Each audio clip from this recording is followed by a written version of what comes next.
The thing that concerns me is the Gallahorn's going to be. I'm sorry, guys. It's going to be. It's either going to be about the Vex, though. out the box. Well, it was out the box. Why are you swearing? I'm sorry. Long week. So it's going to be. Rainbows, forget-me-nots, of misty meadows and sun-dappled pools. Right? And everyone's like, oh no, Bungie said they balanced it. No. If they balanced it, they balanced it in the same way that they nerfed it in D1, and it's not going to be worth it. Is it going to be nostalgia? Yeah. It's going to be nostalgic. Is it going to be any good, though? I doubt it. Is it going to be the thing that everybody rocks in Crucible for a good 2 to 3 weeks? Absolutely. Yes. Absolutely. The tracking on it alone is going to make it good for Crucible. Yeah. Also, I think I have found my favorite fusion rifle ever, or at least for the current season builds, and I'm very, very pleased.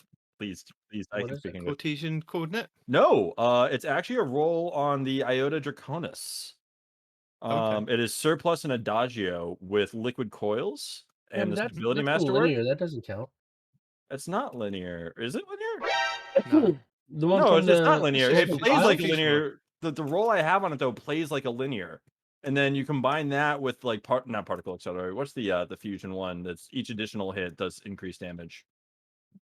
On top of a solar well build with the weapon damage bonus for solar weapons, I am just deleting things. This is amazing, and it is. Oh, I know what you're talking about. I thought you were talking about the Trials linear. Nullzy, my favourite fusion, and I found the love of my life for this season, is the Vex Mythoclast. It's fantastic. I've heard some good things. You can switch it over. It does a linear fusion mode. Have you heard about this Respawn? It's a really good exotic.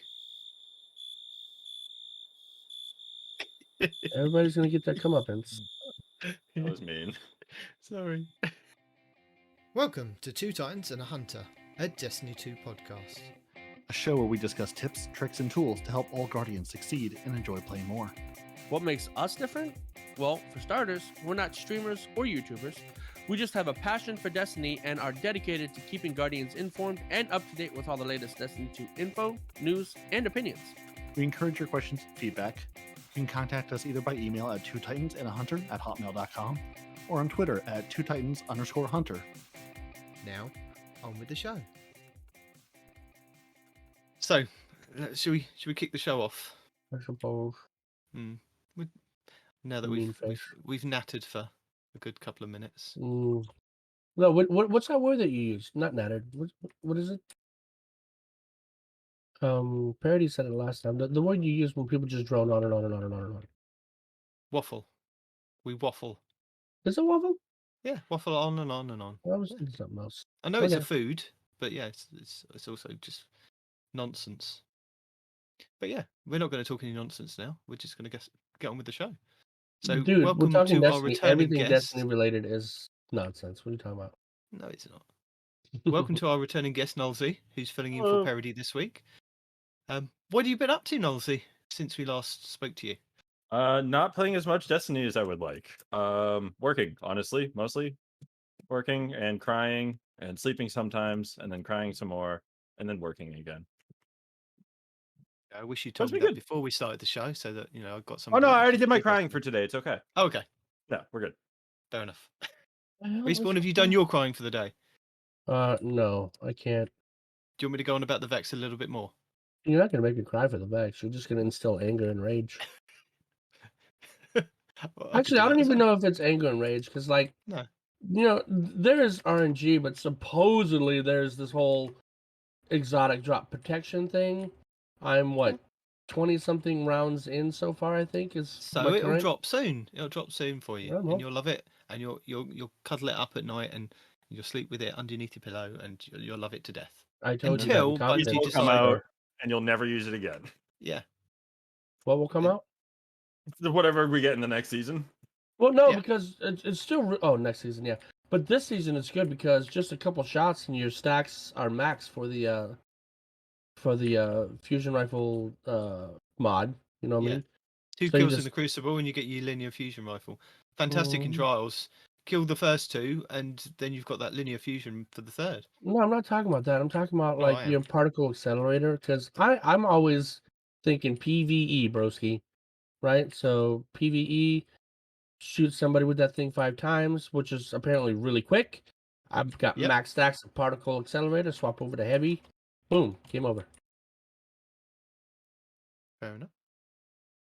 So yes, Respawn is back with me, Nitedemon, this week, and Peroty's having another holiday. He didn't fill in a holiday request form for this one. He didn't fill He in didn't. one for the last I would one. have denied the don't hell think. out of it. Yeah. This man thinks he can get away with having holiday all throughout the year, where we are dedicated to actually being here, unless it's like an emergency where we can't be here. Even when I am on holiday, I'm still here. Yeah. Yeah. People are used to that now. Even when you're dying, you're still here in kind of text form. I might not be able to talk, but I'm here. Dude, it was rough too. I wanted to yell at you so damn bad when you were saying that stuff, man. I was just choking my face off. Respawn's not disagreeing, so I guess he agrees. No, you son of a biscuit. I do not agree. Don't you say that. I could just imagine you like coughing and spluttering on the floor, trying hard not to kind of die, and then I need to respond to him. I need to push the button. Dude, and like because I'm angry and coughing at the same time, like nothing but gibberish is coming across on the keyboard, and I'm like, damn it. Yeah. What's Oh wrong? dear. So Hi, anyway, buddy. we have some information to tell the people this week. So let's kick it off with next week in Destiny. There are more secrets to unlock in the Shattered Realm, and the wolves are howling as the Iron Banner returns. I don't believe you. Momentum control is also in the Crucible, and bonus ranks are available all week long. And I think we've discussed are this they? before. It's just kind of double XP. But who really wants to play momentum control? You don't. You just want to go into Iron Banner and shoot the lads, as Peroty would say. Oh, the lad. So you can also defeat Keitel's champion in the Proving Grounds Nightfall. So that's your next week in Destiny. You know, but who cares about any of that? It's just Iron Banner all week. That's all you care about. There's no trials, so just get used to it, suck it up, and get in the Iron Banner all week long. And moving on into our Eververse for next week. That's the 28th of September. Wow, it's going really quickly, Do you even though we still remember have many more weeks of Eververse and many 28th more of weeks left of the September? season. Yeah.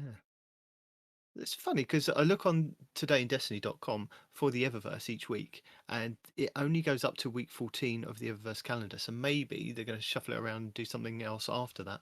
Or maybe that's all they've got in How the do people database data at the moment. mining stuff? What surprises left in the world of Destiny? It's amazing what you can find in the code. I can't do it. That's why I look on these websites. And, you know. Theory about that? Possibly when the 30th anniversary stuff's going to start? Ah, yes. That's well done for using intelligence there and filling in the blanks. Big brain plays.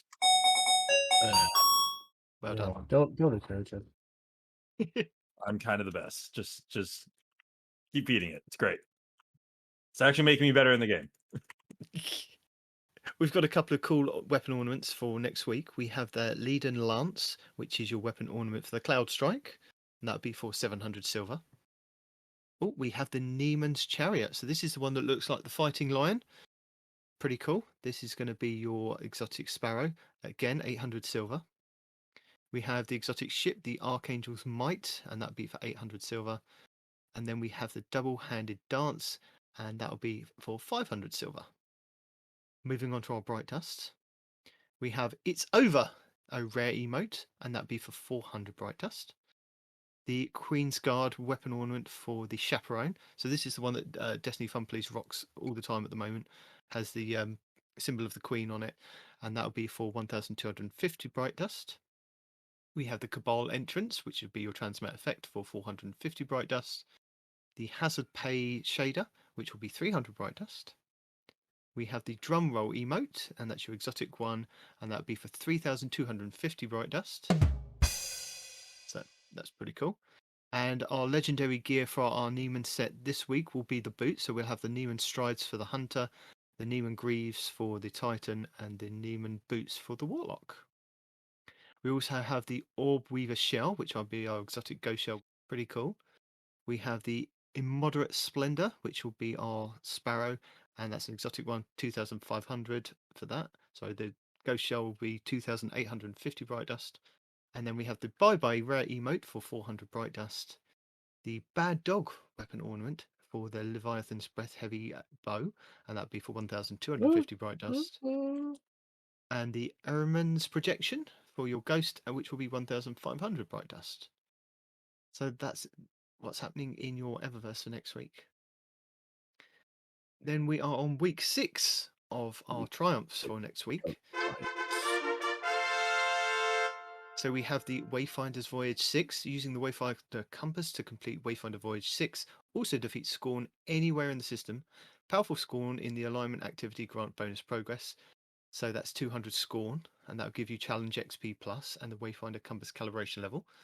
We have the Astral Telemetry 3. Gather parallax trajectories from playlists or astral alignment activities, or from Ascendant Anchors found on the Destinations in the Shattered Realm activity.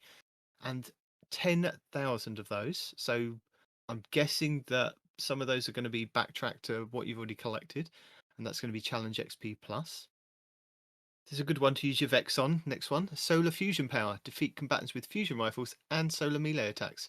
Combatants defeated in Shattered Realm activities will grant bonus progress. So you have to get 300 fusion rifle kills and 150 melee kills. That will give you Challenge XP Plus and the Wayfinder Compass calibration level.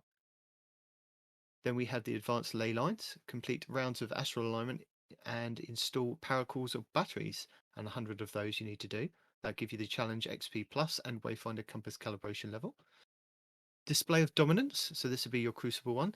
Acquire the Crucible ornament for the Ascendancy rocket launcher. And you get Challenge XP Plus for that one, and some Bright Dust. How many And then plus? 3 pluses, so it's a good one. 3 plus. Sounds important. Yeah, it gives you lots of XP.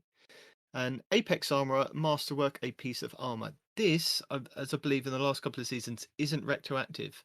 So if you're out of the golf balls at the moment because you've been masterworking everything up to this point, because you've been doing like trials, you've been doing Iron Banner, you're going to still need to masterwork something. So maybe just masterwork that, whatchamacallit, the your class item, that's the word. Masterwork class item, because the new class items that drop you can turn to stasis power, so you'll need one of those to go along with the other one. So it's not, you're not wasting anything. You do need one at masterwork level at some point, so do that. That's my tip of the day. I have many more tips of the day, but that's the tip of the day at this point. And you get Challenge That's the XP tip Plus, of the day. and Bright Dust. Slinging Stones, and that's Stagger, Pierce, or Disrupt champions, and you have to do 50 of that. And again, that is Challenge XP Plus, and some Bright Dust. Plus, plus, plus. The plus stands for quality. Woo!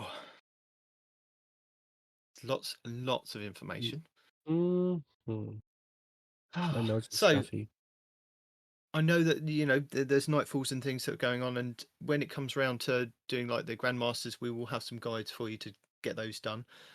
But continuing with the Lost Sectors for next week, on Monday, the 27th at Reset, we have the Chamber of Starlight in the Dreaming City, and that will give you your legs. The Bay of Dranian Wishes in the Dreaming City will give your helmets for your Master Lost Sector for that day. And then, if you remember, Chamber of Starlight will then change to Master, and so on and so forth. So whichever is the Legendary one day will become the Master the next, and so on and so forth. So Aphelios Rest will be the 28th on the Dreaming City, and that will give you your arms. The Empty Tank Tangled Shore Lost Sector will give you your chests. Then we'll have the 30th of September is the K1 Logistics on the Moon, which will give you your helmets. The 1st of October is the K1 Communion, and that will give you your legs. The 2nd of October will be K1 Crew Quarters on the Moon, which will give you your arms. 3rd of October will be the K1 Revelations, which will be your chests. And the 4th of October will be the Concealed Void on Europa, and that will give you your helmets. And again, in the show notes, I will have links to some guides for all of those for the coming week. Oh, am I contagious? Are you contagious? Thought I just heard somebody cough like me. No. Mm.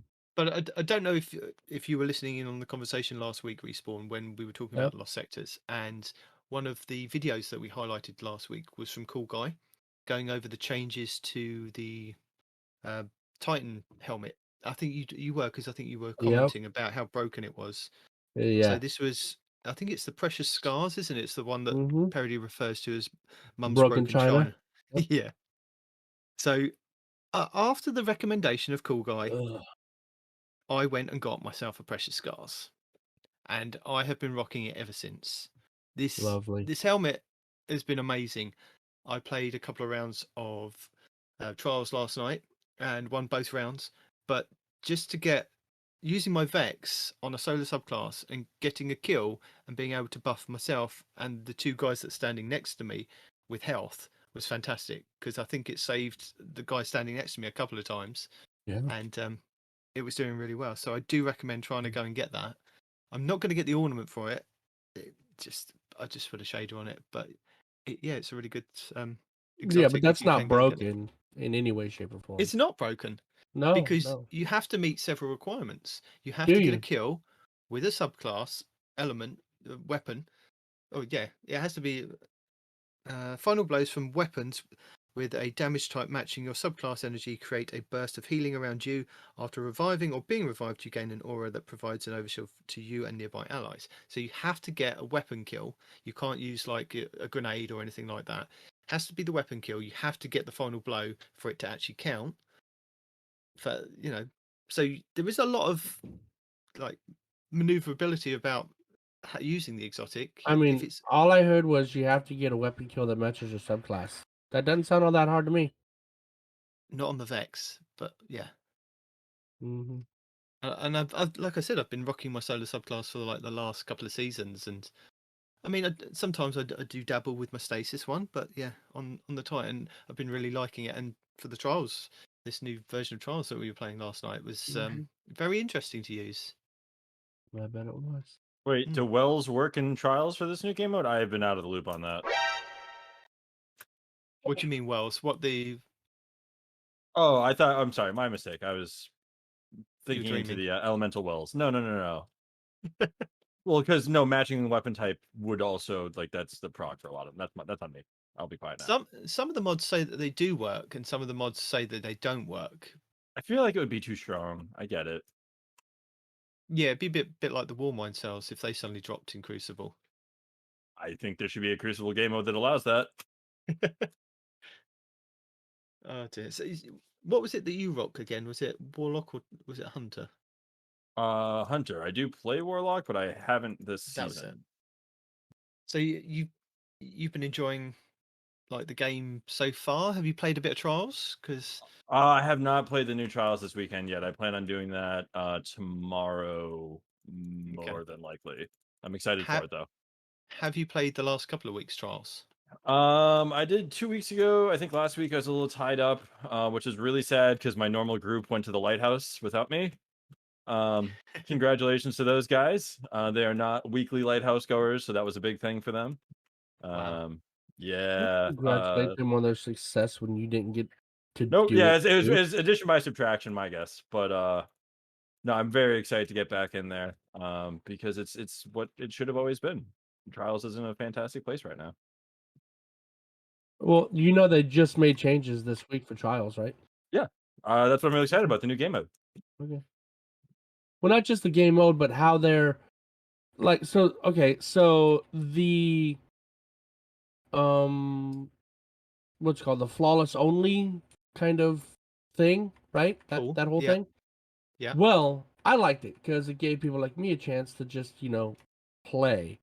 But they're changing it such that how trials activates on Friday at reset, and then you have Saturday, and then you have Sunday at reset, and I think Monday at reset is when it's done, right? Okay. No, well, Tuesday reset. For It's, the yeah, is it weekly Tuesday reset.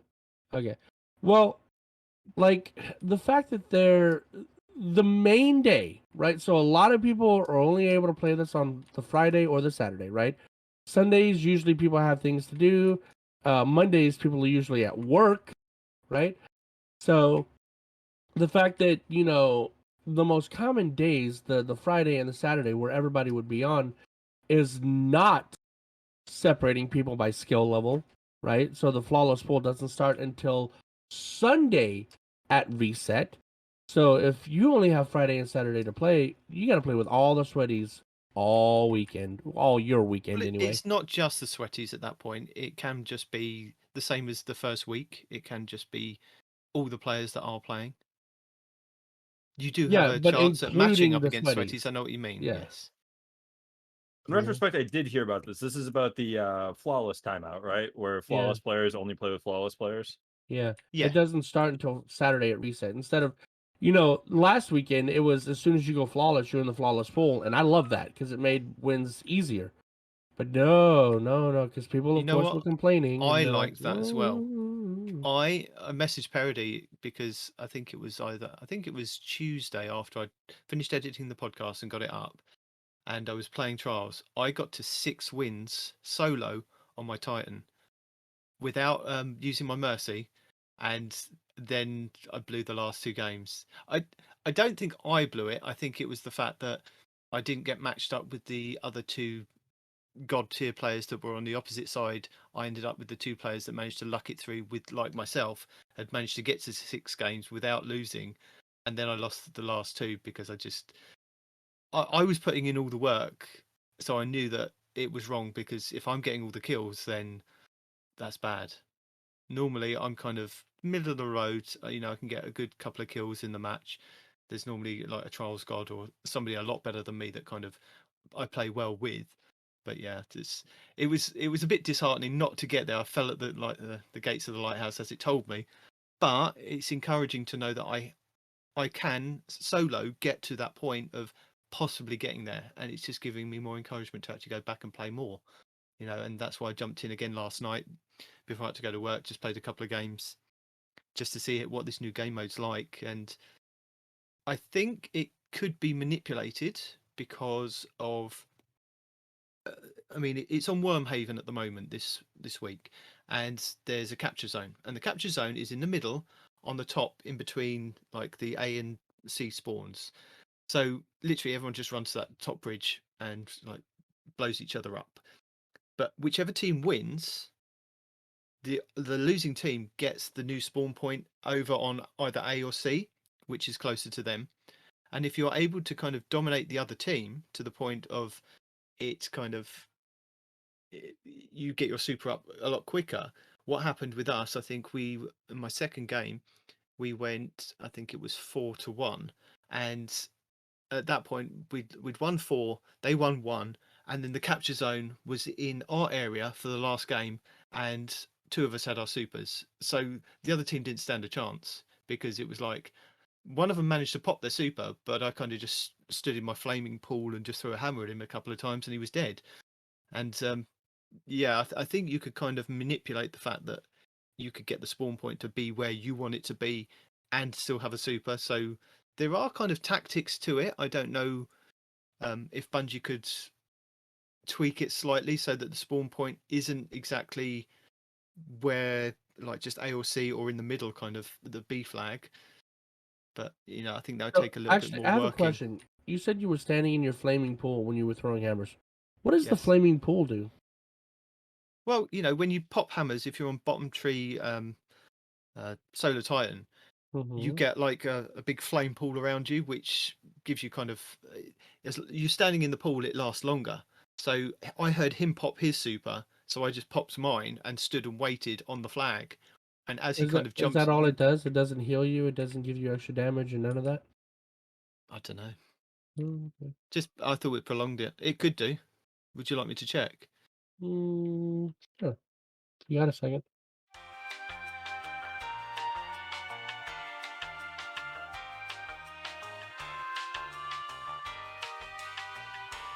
Four to 6 days later. Okay, so I rock the bottom tree on the Sunbreaker, which is Code of the Siegebreaker. So striking an enemy with the melee ability to release a solar explosion, setting nearby enemies on fire. We have Soul Invictus, which is solar ability kills restore your health, grenade, and melee ability, and some warrior kills leave a deadly sunspot in their wake. And passing through sunspots causes your grenades and melee abilities to recharge faster and your super to last longer. It also increases the damage of your weapons. Okay. So yeah, and Endless Siege hammers create sunspots on impact. But yeah, I mean, it kind of. I stood in my solo ability, my solo Invictus, and got a kill, and that was it. It's just game over. But Fair then, enough. I mean, warlocks could be in rifts and things like that. So I don't know. We've got to see You how think this a warlock weekend. and a rift can survive a Titan hammer? Well, it depends on how they've kind of spec'd it out. I mean, because they have changed the way that the warlock's rift has kind of worked these days, isn't it? I mean, I still don't think it'll survive a Titan hammer, but No, but I mean, if you were setting up shop with all your, if you and another teammate had supers, what I'm saying is that you could kind of shut down the enemy team as they were coming in. you 'Cause know, I you ran do more across a damage. Titan Yeah. in one of the Crucible game modes. I don't think it was Trial, but it was Iron Banner, right? Yeah. And he managed to get 3 stacks of Roaring Flames. And this guy just went around the map one-shotting people with his infinite freaking melee, dude. Yeah. I was just like, so not only do Titans get one-shot melees, you have 2 subclasses now. Because before it used to be only the one with the helmet, right? If you got a kill with the helmet on an arc subclass, you got your melee back. Now you have 2 subclasses with infinite melees, and those melees are one-shot. But Yeah, Titans but are completely balanced. There's nothing you broken can throw about your that at throw all. knife and get a one-hit kill. Precision. Let's talk precision versus body shot kills. Yeah? I mean, to be fair, we have an exotic that also makes body shots one hit. After you tag somebody a few times, which I'll give you that. No, that's fair, right? But Thanks, if we Nancy. kill somebody with that body shot throwing knife, we don't get it back. If a Titan your own kills fault. somebody with for his body precision. shot one shot, he gets it back. Do you? Do I? Yeah, you do. I don't use it. Uh-huh. Mhm. I was taking out all these little Titans are completely balanced. Bull. Nothing balanced about that. Also, I'm usually running around screaming, trying not to die, and less worried about like meta balancing, and more worried about the guy who's obviously better than me shooting me in the face. Yeah, but a lot of the times the skill gets removed because of, Warlock and Titan one-shotters. But right? does it get removed every time, or do you also have the ability to shoot them in the face? If I'm they're just saying, charging at you, arc subclass, okay, you might have a chance you can before they dodge roll out one-shot of a you. melee, But if they're especially in just bottom tree arc. chucking that stuff, then We have cross counter. We have disorienting blow, which is the most overpowered melee ability in the game. does it one-shot? Can we get it back No, immediately? but it might as well. Ah, You so can it tag does with not disorienting blow, one-shot. you're useless. And you can follow up with a shotgun. You can follow up with a fusion rifle. They can't do anything but punch you. Or you can just punch them again, and then they're dead. So all they can do is use their punch, which is a one-shot punch. Yeah, you're right. Not when they're suppressed. We don't suppress as hunters. Disorienting blow does not allow anyone to use their abilities, which means it's suppressed. No, it's it a basic blinds melee them. only. It disorients them. It's basic melee only. They can swing their fists. We don't suppress, dude. We don't. It's not a full suppression. I think they can super out of it, but I'll have to double check that because I'm pretty sure they can still melee, full melee, power melee, charged melee, whatever you want to call it. of course, that's one thing I would like the tooltips to actually describe the keywords that the tooltips use. that would be neat. Well, I think with the changes coming up in the Witch Queen, with starting off with the Void subclass, I think it'll be a bit more straightforward. I Exactly think what that's it's going to be just doing. as an overall design, because I'm looking at it like it just says it disorients, which means I have to pull up like a wiki article, which may or may not be Well, accurate. disorient just means blind or dazed. Or watch a Fallout video to see exactly what it does. And it's got a point. Yeah. Well, I did take down some numbers that I played in the first couple of weeks of trials, and I played 63 games on Burnout, and I won 24 of the games, which ended up to be a 38% win ratio, and I got 4 3-win game streaks. But then last week on Distant Shore, I got 58 games played, 22 wins, And again, it was a 38% win ratio. And as I said, I got a 6-win streak on the Monday and a 4-win streak on the Monday. And I think that was just due to the possibility of the flawless pool opening up and more people being in there, and similar people of my skill level being able to play against each other. And the games were tight. And I've really enjoyed the fact that the games could go either way. It was like 4-5 or 5-4. Well, that used to be the case. Now you can only do that if you're able to play on a Sunday or a Monday. So Well, I think this is going to be a thing that Bungie consistently iterate and change until they kind of find a good balance. And it was going to be one of the suggestions that I was going to put forward this week, is that there were a lot of people saying that they didn't like the fact that there was the flawless pool so early on in the week and it was account based. Now, one way would be to go and say either you can go and win 3 times, or you can go on each character. yeah, don't make it account based. on I your think the account. balance would be don't make it account based. Make it Yeah. character based. Boom, balance done. Character based, or just 3 times on your account for that week, so it counts as the 3 characters. No, because that's not a mechanic anywhere else in the game. So I disagree. Well, it is. I mean, I think before they've been able to track how many times you can go and do something in the game. So I can't remember what it was. I think it was like doing menagerie runs. You could run, like, wasn't it 3 times originally when the menagerie came out? You could run it 3 times in a week on one character, and it would give you X amount of loot, and then that was it. It wouldn't give you anything else until they adjusted it later. So they do have the ability to kind of narrow it down. Maybe not on trials at the moment. Maybe this is still part of their tuning. But yeah, I see their point. Or the other thing was to say maybe do it half and half. So half the weekend it's open up, and a lot more people can play at this end of the Well, weekend. that's what they're doing right now. Yeah. Except they've chosen to make the half of the weekend where most people only have time to play, the part where they have to face all the sweaties. Well, no, I mean, I think then it's trying to get into a routine of them being able to play maybe on a Monday or Sunday or Monday night, or if you've got the day off on the Tuesday to play them before reset.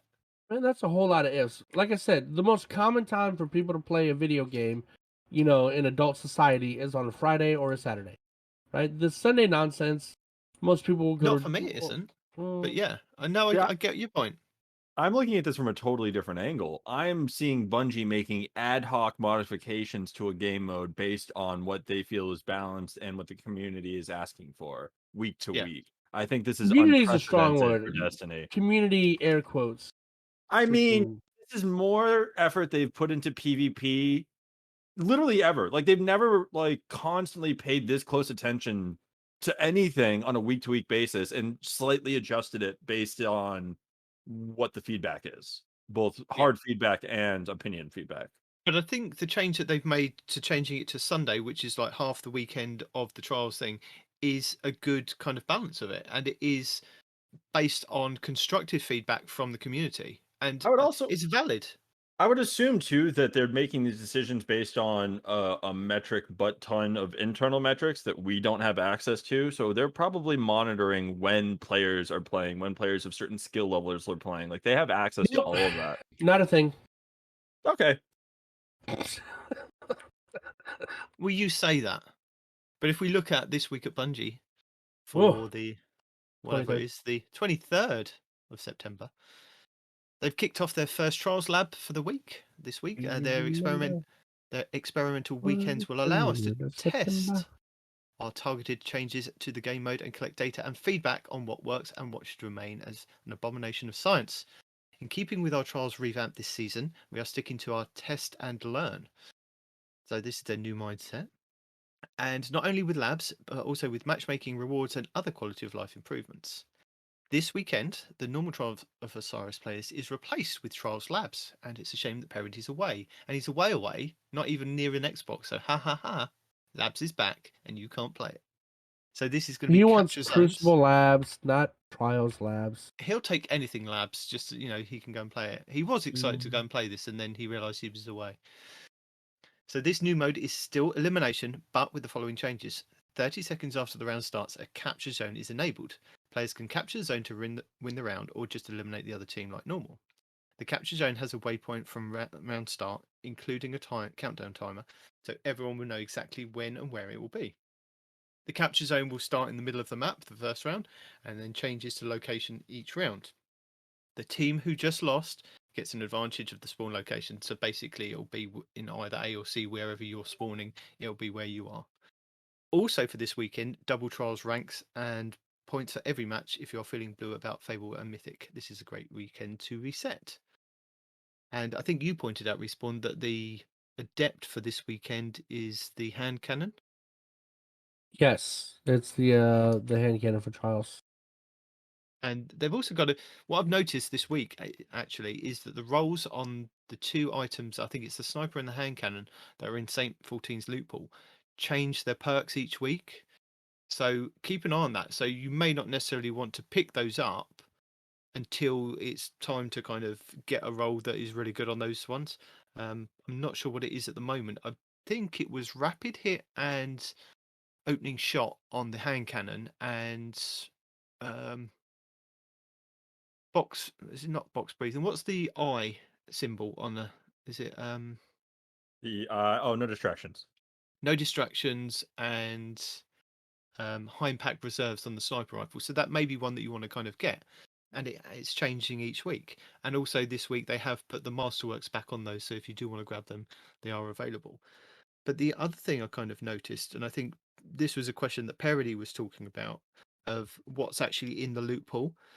So I've got all the trials weapons, but in my focus decoding loot pool, the only weapons, and you can focus the armor as well, but the only items that are available this season are the hand cannon, the sniper, the pulse rifle, the sword, the submachine gun, and the linear fusion rifle. So the shotgun and the auto rifle aren't there, but that could possibly be something that they revamp later on in the season. So if you've missed out on those, you can't kind of focus get them. But I think they possibly are decrypting from the engrams. I did see somebody like say Wallabra say that he got one out of an engram, or somebody like that. But he could be mistaken. I could be mistaken. Get an adept out of an engram? Say that again. You said get an adept out of an engram? No, he got like I think it was the shotgun out of the engram. Oh. Which isn't available in this loot pool for this season. But hey ho. I haven't heard anybody else say this, so it could be just kind of somebody's. Maybe he got it. I don't know. I have no idea. No, I don't know. But yeah.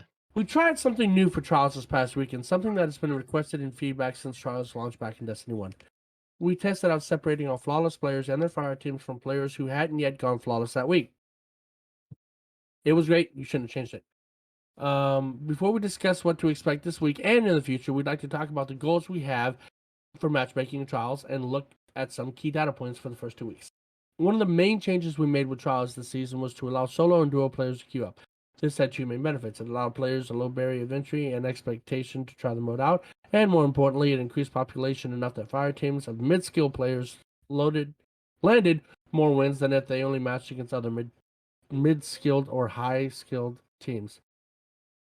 Solo players are a key to the entire system working. For example, in the first week, we're whopping 54% with full fire teams versus solo duos. Cut to this week, we're only 45 with fire teams versus solo duos. Pretty sharp job. To get enough solo players in it, we need to offer rewards that are good enough matchmaking that feels reasonable regardless of skill level. Right now, we have engrams that you can grind for as well as attractive 7-win rewards, but only if you win. Keep solo players playing. We learned a lot from the first 2 weeks of solo matchmaking. Week 1, solo wins 23% of the game, blowouts 5.0 losses, 38% of games. Most worryingly, the blowout rate for solo players went steadily up over the weekend, but then in the second weekend, the matchmaking changes pushed that rate back down.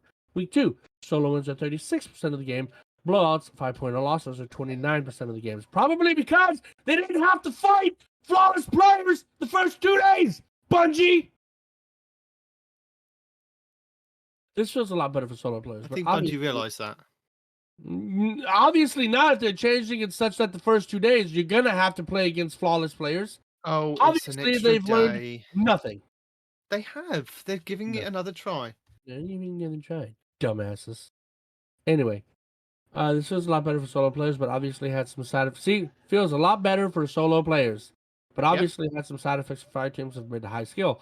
Long term, we're looking to keep the solo win rate above 30% and solo fire team blowouts under 33%. Keep game quality. Oh, there you go. Boom. What? Well, that's the next section. Keep game quality high. Yeah. Make sure more matches feel competitive, especially at 7 wins. We talked about blowouts as one way of looking for competitive matches. We also consider 5-1 matches as non-competitive.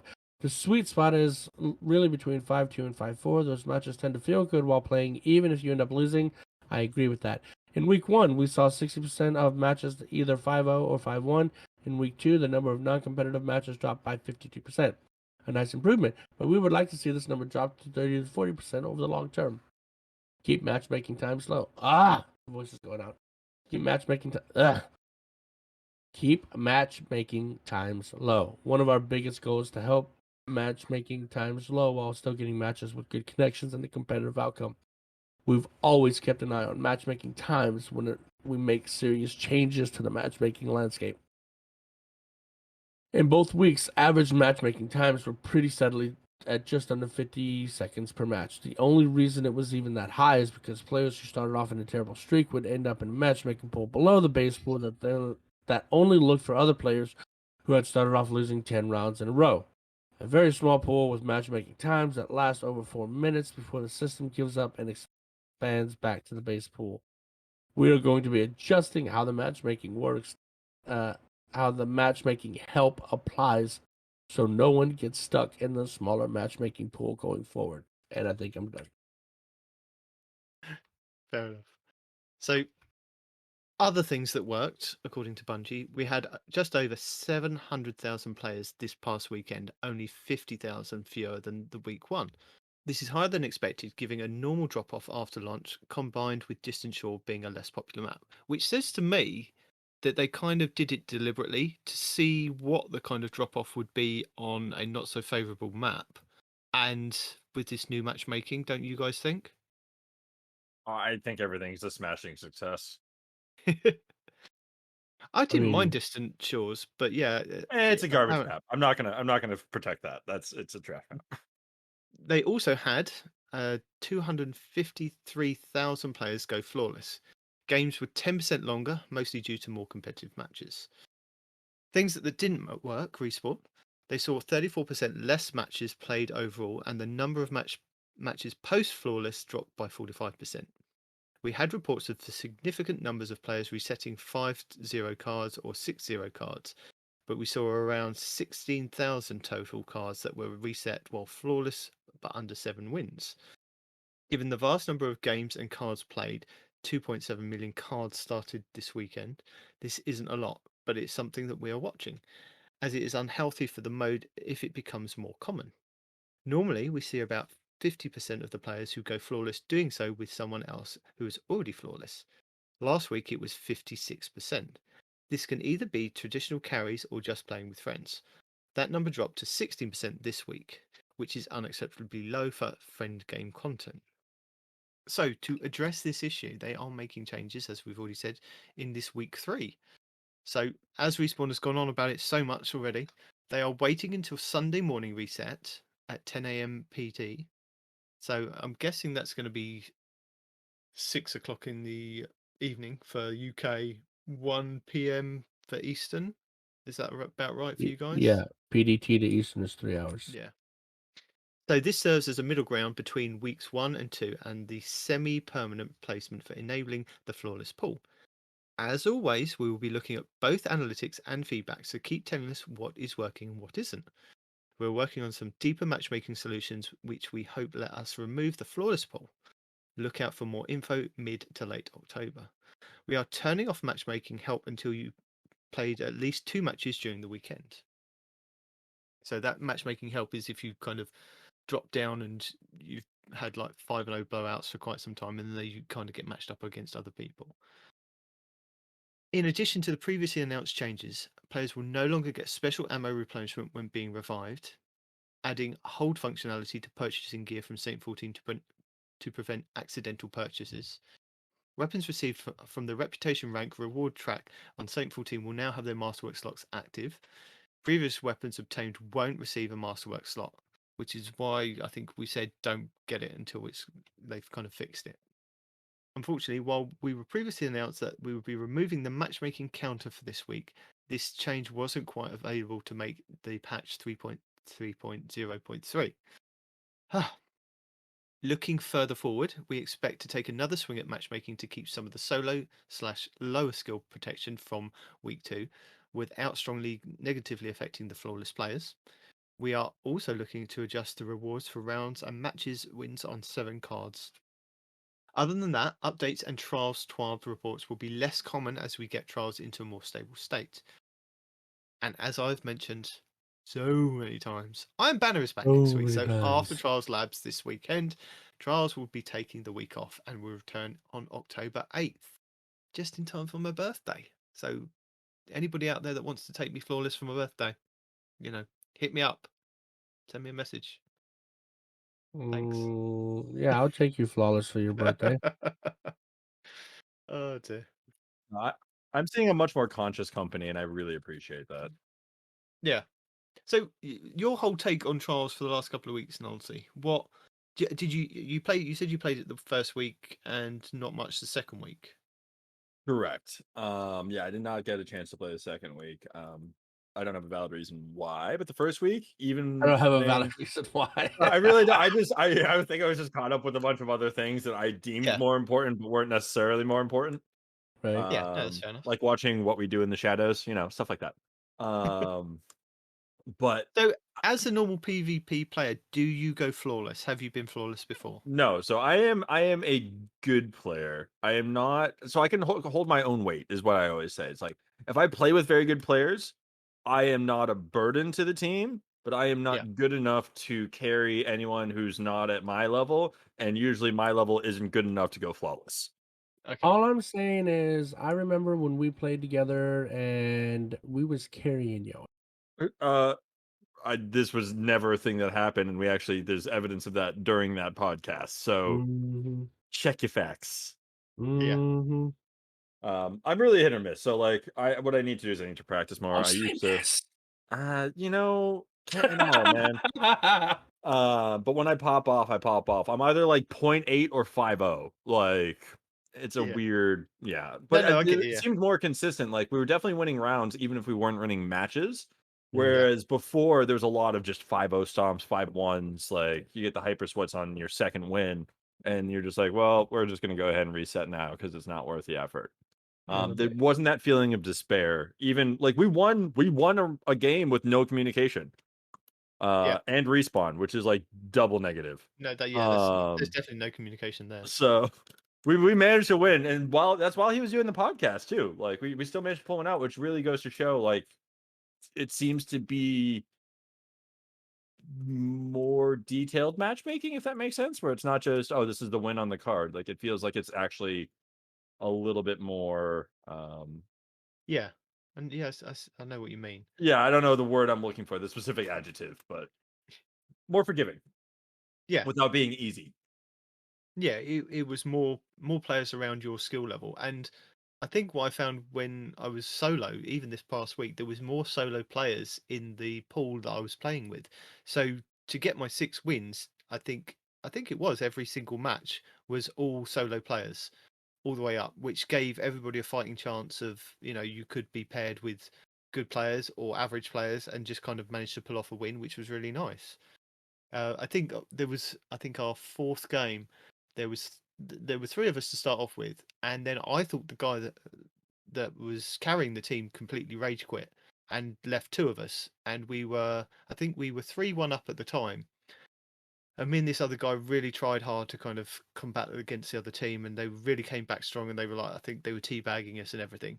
And then suddenly on the next round, this guy came back. So I think he just got DC'd, and he came back, and we won the round and we won the match. And then that was fantastic. It was just, it was a really good feeling to suddenly come back from like the brinks of like death and continue my winning streak to possibly get to the lighthouse. But yeah, I really, it's just enjoyable to play now. That's it. I don't mind dying when I'm like either outskilled or having fun. Like I'll just laugh or scream about it, like not rage scream, but like panic scream. Like, I'm not upset. I don't get salty about it. It's not. If I lose, I lose, and I learn sometimes, and sometimes I don't, and sometimes I use my golden gun on the ceiling because I'm a hunter. Yeah, stuff happens. So you're going to be jumping in this week to see what the capture zones part of it is. That is the goal. I'm excited about that. But honestly, like I'm pulling away from PvP a bit just because the regular seasonal PvE content has improved to such a degree where I'm excited every week, like both for gameplay and story. Yeah, but that only can So continue for a short amount of time before it kind of runs out of steam for like big story beats, I guess. I mean, for story, yes, but for like the astral alignment stuff, or not astral alignment, the Shadowed Realm, I thought it was going to get old after the first couple weeks, just like the Vex stuff was, and it's not. Yeah. Every time I go back in, it's like I'm actually having to think to solve puzzles and like kind of putting pieces together and finding areas that I couldn't have imagined were even there 2 weeks ago. yeah. I think it's being done really well, and if this is the new precedent, then I might not play as much PvP because PvE is kind of fantastic right now too. Mm. It's tough. I'm having a very hard decision deciding between doing PvE and PvP. The only thing I can always decide is that I'm not doing Gambit. Yeah. Thanks for that respawn. Yeah, I mean, But I get you with the PvE stuff. It's been very entertaining just to see like the Shattered Realm and various different parts of that and how they've I just kind feel of like again, I just feel like the decision's harder, which is a good thing, kind of. yeah. I think because Bungie have leaned more into PvP this season, it has kind of heightened it and brought it to the forefront of people's attention, especially with revamping Trials and then making Iron Banner an exclusive event and taking out Trials that weekend and saying, we are kind of focusing on these big PvP events. Come and join us and have some fun. You can still go off and play the story, but this is how the game is meant to be played. You kind of go and do your PvE stuff as much as you like, but then you can kind of come and play this competitive stuff. And it's not for kind of just the high skill players. It is for everybody. So just kind of jump in and enjoy yourself, which is what I think Bungie have always really wanted. I mean, again, they're still going to need to fine tune everything just to keep the sweat lords happy as well as kind of us average players happy as well. I mean, the Sweatlords have the infinite flawless now, so they have in an easier, architecture, they have a way to still benefit greatly from being that top caliber player. Now they're just getting flawless after flawless after flawless. Getting those adept weapons, doesn't feel as bad for them while still allowing the rest of us to have a chance to, I don't know, maybe go back to Mercury for a couple minutes. Hmm. Which is the Yeah, I only mean, time we've ever it's wanted definitely to. something I'm kind of hoping to kind of maybe do at some point, either if they do the Trials solo labs. And I don't know how that's going to work because this week with the Trials labs, they've made Trials exclusive to the labs. I thought it was going to be like we had previously when we had Crucible labs, where you'd have the regular Crucible and then you'd have a node off to the side, a bit like we have with Solo Iron Banner, that you can then go into that play mode. So I get what they were doing. They kind of don't want to split the player base completely to see whether the control labs works or not. But I wonder how they're going to implement the Trials Labs with the solo playlist. Is it going to be a separate node like Iron Banner is, and then you have to go in as a full fire team if it's the other ones or duos kind of thing, or you can still go in as a solo, bit like how Iron Banner works at the moment. I don't know how they're going to do that. But that's kind of what I'm getting at too. Is like that's the excitement of it. It's like we don't know what next week's going to look like. There's that want to like, ooh, let's go in and try, bring back labs and like let's go try this mutator, and what's slightly changing in this game mode and maybe something sticks. It's just I don't know. I feel like they have. I mean, it's a really under new management kind of vibe where it's like, hey, we're gonna make this the game we always wanted it to be because we have the money now. Yeah. Or we have the time and the resources of we can tweak this, and there are people that We don't have an overlord telling us what we can and cannot do. Well, we still have the Overlord. Luke Smith is still there. Yeah, but he's in a different division. He's not suppressing PvP anymore. I don't think he was suppressing PvP. I think, they just had different ideas and goals at that time. And I think they thought that it would be able to sustain itself when it really wasn't able to sustain itself. I don't know. I remember the renewed focus line. I don't know. I don't Yeah. know. Just throwing that out there. Like some lies were cast. some untruths. Well, maybe the intentions were good, and maybe things changed after that came out that they couldn't kind of go back on. It doesn't matter. And the fact that Luke Smith is now refocusing on things like multimedia content is super exciting. Because I think one of the best things about Destiny is the lore, is the story, is this world they've built. And now we actually get to kind of share that with our friends who may not want to play the game, but maybe into other quasi sci-fi things like Warhammer and whatnot. Like, Yeah. Or Firefly or Serenity. there's not a whole lot. I love those shows / movies. I mean, this Cade, Nathan Fillion's kind of the only thing. No, I chorus from there. Yeah. Yeah, but freaking I don't. But the story Osiris's isn't Ghost really is from there. I The mean, story isn't. I wouldn't say the story is a space western. Lucky Pants, sir. That's an item. That's not the game story. I'm sorry. Freaking The Last Word. It's an item, also based around the hold same on. character. Hold on. Oh, You're gonna bring up Malfeasance and Thorn too while we're at it? no, No, I was Nullzy. gonna bring in. I was gonna bring in Dead Man's Tale, sir. Thank you. It's absolutely a space western. Watch your damn mouth. It's a stretch. I think there's a lot more coming from franchises like Warhammer and things like that. There's a lot more StarCraft than there is Firefly. I Good. did like That's the the live word action mouth. trailers that they used to put out. Like, I think the You missed original that. Destiny 1 and the Taken King one were fantastic because it was a mixture of live action and CG.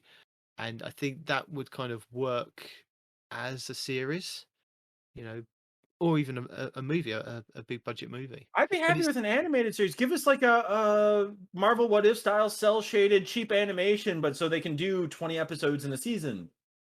What Like, if just give me the Cade story. didn't ride the debris down to the bottom and fight a bunch of Scorn by himself? Not necessarily saying doing a What If for Destiny, but that sure, fair. That's what happens. You can't go balls in every time. Sometimes you gotta be a little cautious. Disagree. Fair. My man's went out, but my man's went out like a legend. Yeah, and then Savathun had some things to say, and I have every intention of sticking Malfeasance directly into her moth mouth. Yeah, but that's going to take a good old year before you can get to that point. Yeah, but she brought up Cade, and that ain't cool, man. They know No. that. She That's why didn't bring up Cade. She brought up the Cade meme, which is even more offensive somehow. Respawn, you haven't played the story this week, have you? I Oh. did. Oh, thank you. Thank you In for the having played that. beginning, in the beginning of the show, I did. Yeah. Okay. Why? Well, Yeah, 'cause I thought we were going to be cool with her, but now we're not. So No. No, we are totally uncool. He's just. I don't know why anybody ever thought we would be cool with her to begin with. And you got ass across staring at her giant moth ass as though it's desirable. I'm like, bro, what is wrong with you? hey, You don't know? kink shame. We don't kink shame here. Stop that. Oh, I'm kink shaming when your kink is a giant skeletal moth lady thing. Yeah. Somehow there are still worse things on the internet. Oh, I don't even want. Anyways, But anyway, so yeah, I mean, and then people are still like, oh, well, she's actually Marisov. Like, whatever. I just want to, I want to shoot her in the face. I want to go in her throne world, shoot her in her face, in her throne world, and just be done with her. And her brother, and her other brother, and whoever the hell else we got to freaking deal with over all these years. I think the thing is that where Bungie lay all these different threads out, and she could be anybody. She could be Mara. She could still be Grandma Stranger Danger. She could, still have a hold on Osiris. We just don't know what the big end game plan is. Anything could be anything, and everyone could be anyone. He absolutely has a hold on Osiris. What do you think he is right now? Damn it. With that. Like, we get Osiris back, and it's still her kind of thing. She could pull a double bluff and go, "Here's Osiris," but not really. so do we just shoot Osiris in the face Yes. just to hedge the bets? Sorry, Hey, Saint. what kind of tests can we do on the poor guy to prove that it's him? I We mean, can't. Well, That's just I've it. been watching Witcher again, getting ready for season 2. I say we just touch her with a piece of silver. That should work, right? Have they even started filming on season 2 yet? Dude, yeah, it's gonna They be out in like finished, yeah. December. Oh, Yeah. okay, because I heard they hadn't even started, and I was really disappointed by that. No, But that's the thing, I is like think we it's can get coming a out Netflix December. Destiny show at the caliber of Witcher. Like that is a thing that might be happening, and I am so excited because The Witcher is Well, they are perfect. pairing up with the studio, so Witcher is the best video representation of a video game in multimedia format I think I've ever seen.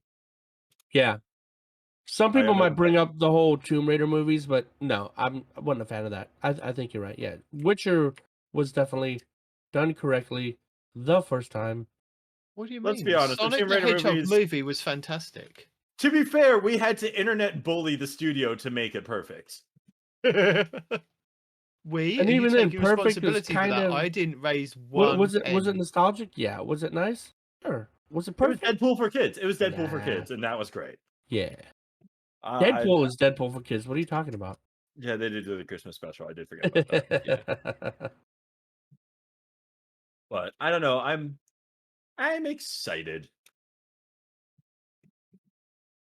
All right then. Well, now that we've derailed the hell out of that, Well, no, Kinda. where are we at now? not really.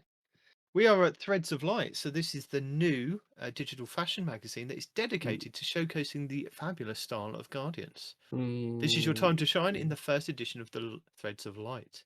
So is this something that you're into, Noel? So are you into a bit of like Destiny? Do you like to kind of combine shaders and different parts of armor? And... I will straight up hold up a raid to fix my shaders if I change a piece of gear. Bro, right there with you. I'm like, hold on, guys, my pants don't look right. It's bad. I'm not proud of it. Anyone in the Guardian Hub can If you affirm everything can't I'm look saying. well, you can't play well. If we haven't started a raid encounter for some reason, Nullzy is either changing his mods or his pants, and everyone's Or usually both. upset about it. And then someone will start at the encounter to mess with me, and I'm like, well, now we got to wait for the next one. And it's a bad habit, but I'm not going to apologize for it. You gotta dress to impress. You gotta look good to play well. That's all there is to it. You should never apologize for looking good. Do you think Dredge and Yor never looked good? No, he was always on point. Or is I think on I'm the point. same. Yeah, I'm definitely the same. I have to get myself looking right before I go into a Crucible match, because now that you kind of get focused on the page and you could be the one right at the front, you don't want to look like a numpty. I'm always the one at the front, and I don't know why. You want to look pristine. You want to look like, who's this guy? He looks amazing. He's going to be a killer. He's going to, and then they see the KDA, and they're like, oh, he just looks pretty. So My KDA is always trash, but my damage is usually pretty good. I'll put told out for you. boss damage, but I'll die 10 times on the way there. You follow the person around that says flawless ×3, or what's the other one? The Crucible one, the Unbroken one ×3. Follow them around. You won't go wrong. You know, you just back them up. Your KDA will go skyrocketing. All I heard is run directly into the Ogre I-beam. I don't know what we're talking about anymore. Okay. Punch the thralls, run into the I-beams. Let's go. I mean, you're not wrong. So IMO. their Threads of Fashion thing, Threads of Light, their fashion thing this week. They partnered with 3 Guardians who had previously created their own fashion looks to highlight on our first cover. They posed for our cameras and outlined their looks for you to recreate. The next time you're on the red carpet, be ready to answer a few questions. Who are you wearing? With either Numley, Nope. Muff Bandit, or Vanguard Vogue.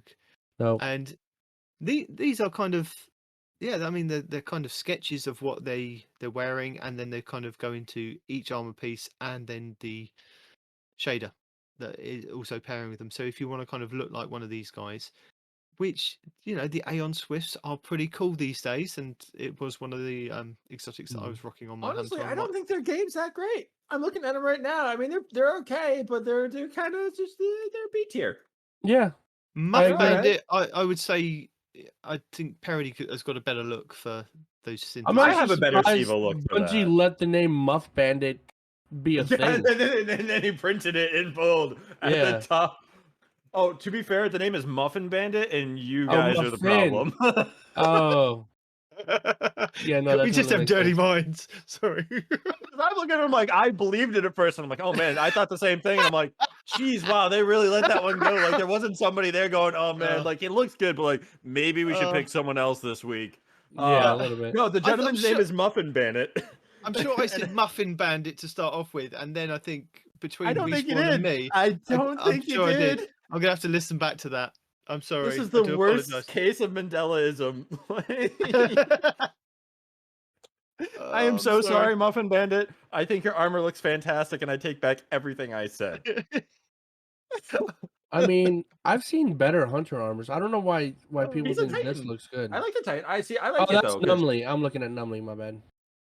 Yeah, Muffin I mean, Bandit. I Yeah, like no, it. I like the use of the non-prestige. no. Ever head since I saw the Titan that looks exactly like Optimus Prime, you got to be at least at that level, dude. I think I actually have all of these transmog items as well as the Aeon. I can make this happen. Sorry. Why would you want to look like them? You want to look like Boba Fett. Or no, the Mandalorian. It was one of the ones that we kind of highlighted a couple of weeks back to look like the Mandalorian. It looks pretty cool. Oh, have you not seen? Oh, I got real into this for a while. I have like a Lord Revan one that was really good. Like I got like real into it when Transmog first came out. Let me see if I can archive some of these photos. If you've got a Lord Revan one, then you have to kind of tell the people what the build is. Let me find the photo. You find that out, and we'll come I back have it. to you. Here it is. I will share that in the chat. Well, no, you've saving it from another Discord. Oh, well, you're gonna make me redo it? Oh, fine. Give me a minute. I'm gonna get you to tell the people because they might want to be Revan. You want me to be useful? Yeah. Okay, yes, Peroty, fine. I want you to be useful for once. Fine. All right, hold on here. So this one here is using the substitutional alloy mask. I'm trying to recreate it here because I did not write these down. I am not nearly organized for that. The Solstice Rekindled Cloak, which is the blue cloak from the Solstice event. I think that is the 2019 Solstice one. The chest is going to be the Refugee Vest. It is a common chest. The shoulders are actually the Atheris Embrace, I believe. Let me go grab those real quick. Atheris's. You should never have two S's next to each other that aren't part of the same consonant sound. That's really upsetting. Atheris's Embrace. Let's see what else we've got. The pants are, I believe, the Cinder Pinion pants. Let me double check that. Sorry, Phobos Warden. Let me get the cloak going here as I'm rattling off things that no one's going to try because I don't think anyone actually cares that much. Well, but... you got to post the pictures so that people. Oh, I'm going to. decide. I'm recreating it. Give me a second. He's recreating it. He's doing it live for us now. I am because I was woefully unprepared. See, my memory is so bad that if I ever want to swap off the Joker onto that other set that I had built before, I actually had to take screenshots of what they were and what the shaders were because there's no way I'm going to remember that off the top of my head. I mean, that's what I did. I'm running off a screenshot right now. I'm not that smart. So why didn't you post a screenshot, crazy? Oh, I was going to, but I was also going to recreate it. So because Nitedemon had asked me to give the item descriptions, and I don't remember them all off the top of my head. What shaders do you need to rock? Mostly, I believe they're mostly Crucible ones. It might be. Let me look here. It's not Midnight Smith. I wish I had written these down now. Harmonica, I believe, because that gives it that nice kind of wool texture. Because textures are a thing I look at too. I really have a problem with this. I need to stop doing fashion stuff for today. Because like I actually look at like the certain textures and I appreciate certain shaders for their textures that they can offer. Yeah. I do the same thing with armors. Okay, I hate when they mix like metal, shiny metal with like leather. It drives me crazy. This might be Bloody Tooth, actually. Sorry, guys. I know this is titillating content. It is. I'm trying. Nope, it's not that one. For the screenshotty one, I use Shadow Spectre. Right? Yeah. So some blue hunter arms. Maybe not. Ad hoc.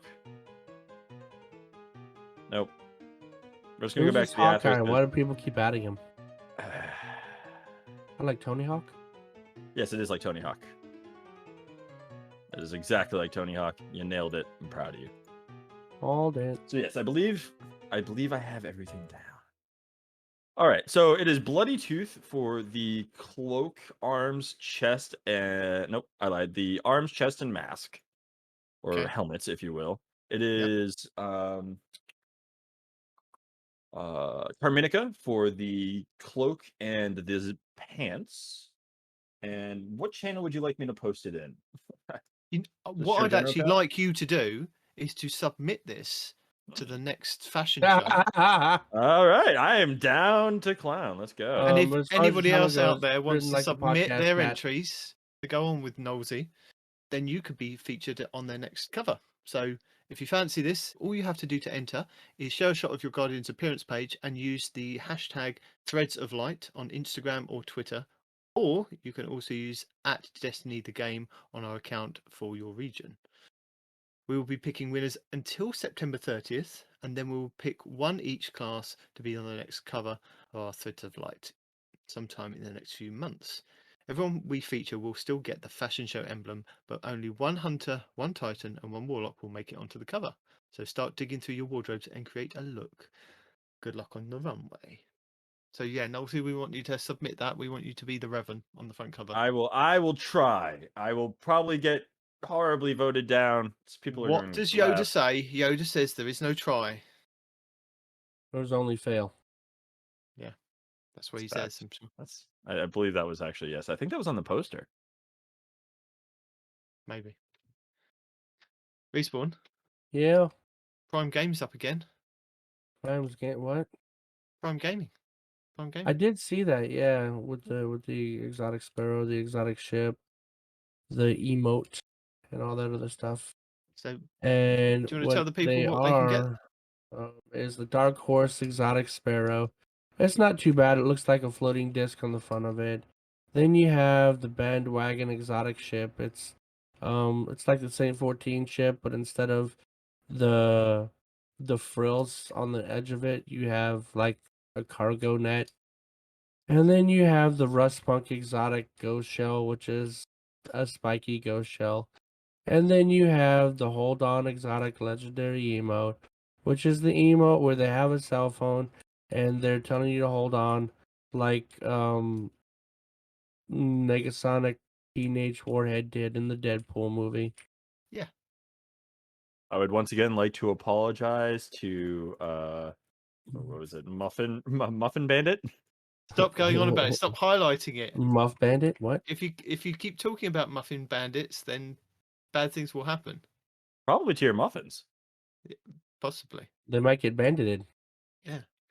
I mean, No, it's better a muffin get banded than, a muff get bandited. I There's just even heard laws the against that one. pain in Nitedemon's voice. Nullzy, have you got the 12 pulled up? I do.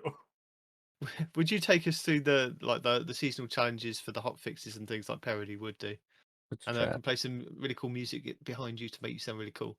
You should do it in a way that it makes it so they can't hear me because I am awful at reading. So is Peroty. You'll fit right in. Yeah, which is why I played the music for Peroty. Nice. Should I just read the whole thing verbatim? Yeah. Or should I Peroty skim? does. Should I do it in a long, monotonous, No, you're not monotone voice like you're not Respawn? hazeling it. Not hazeling it. Just Oh, fair. parody it. Hazel, I love you, buddy. I didn't intend for that. Oh, got him. All right, another update went live this morning. Let's check in with player support on what was fixed and what known issues are still being tracked. This is their report. Earlier today, we released hotfix 3.3.0.3. This hotfix resolved several issues, including adding hold functionality, the giant quote marks around that, to purchase gear from Saint 14 to prevent accidental purchases. Weapons received from the reputation rank reward stat on Saint 14 will now have their masterwork slots active. Previous weapons obtained will not receive a masterwork slot. Follow-up for that is the Clash at Cobalt's Head. We've seen some questions about the new Cobalt's Clash Flawless shader, and why it is showing up in collections. Design lead Josh Kolinsky has stepped up to the mic to share some answers. Am I gonna have to do the back and forth? Can I get a second voice here? No. Oh, it's only just him. For some reason, it says Josh and then semicolon, like there's going to be a conversation. I would like to be the editor for Destiny's TWAB. Someone's not doing their job. Anywho, hey do it in that Guardians, voice. I'm here. Do it in that voice. Anywho. Dude, I don't totally. even know what that voice is. That's from Frozen, isn't I it? don't know if I can maintain that That's for the, 3 that's paragraphs. the guy in Frozen. They go to the little log cabin. Oh yes. Thank you for that. I completely forgot. Hey Guardians, I'm here to answer questions about flawless shaders such as Cobalt Clash. One of the shaders that can drop on gear obtained from the lighthouse when going flawless in Trials of Osiris. Like the Vizier, right? That's like Jafar in Aladdin, right? That's Yeah. That's Go a with that. Vizier. I know things. Vizier Whatever regalia you before. read. I'm hooked We on take it. phonics. These shaders are single-use shaders that come pre-equipped on gear obtained from the lighthouse. We currently have a collections entry for Cobalt Clash, which states the source as complete a flawless trials ticket. While this is the means by which players gain access to gear with their shader applied to it, we were not specific enough with our wording here, as these shaders were bound to gear and not unlocked for use on all items like other shaders in the game. We apologize for the confusion and will be removing the collections entry. Furthermore, we realize that this is not an ideal player experience and will be reevaluating how we distribute special shaders like this in the future. I don't know why they're just learning that. We kind of had that with the Iron Banner shaders and Last Wish shaders and all that, and it was kind of annoying to not get them, or the Armory shaders. Yeah, I mean, originally it was like you could only have it on the gear or the weapons, couldn't you, from Trials? And I think a lot of the flawless players like that because it just kind of showed off that Yeah, they can absolutely. continually rock this. But then I think we like the old way that if you finish the Crota raid, you got the glowing shader, or if you did Vault of Glass in Destiny 1, you got the white shader. Things like that. I think people like to put the shaders on whatever they want to put them on. So yeah, I don't know why Bungie haven't learned by this. Or you can even step it up a level and have it be like the Armory ones where there's like a percentage chance that they actually get the shader drop. So they're now having to disassemble adept weapons for a chance of actually getting the shader, which is a fun gambit. Anyways, known issues. While we continue investigating various known issues, here are a list of the latest issues that were reported to us in our #help forum. The first one being Astral Focusing perk from the Wayfinder Compass does not give players a tier 3 weapon for rescuing their first Tekken of the week. This uncharged melee on the Middle Tree Sunbreaker has unintended cooldown between melees. The Gunslinger's Knife is charge. Normal melee attacks have a longer cooldown appearing on all 3 Gunslinger subclasses. Oh, that hurts. Lovely. Didn't even realize. The Bottomless Appetite perk on the Teraba might not be extending the duration of the Ravenous Beast perk anymore when dealing damage. Hawkmoon's paracausal shots may not be dealing as much damage as they should be. Sometimes shadows and lighting appear to flicker on the PlayStation 5.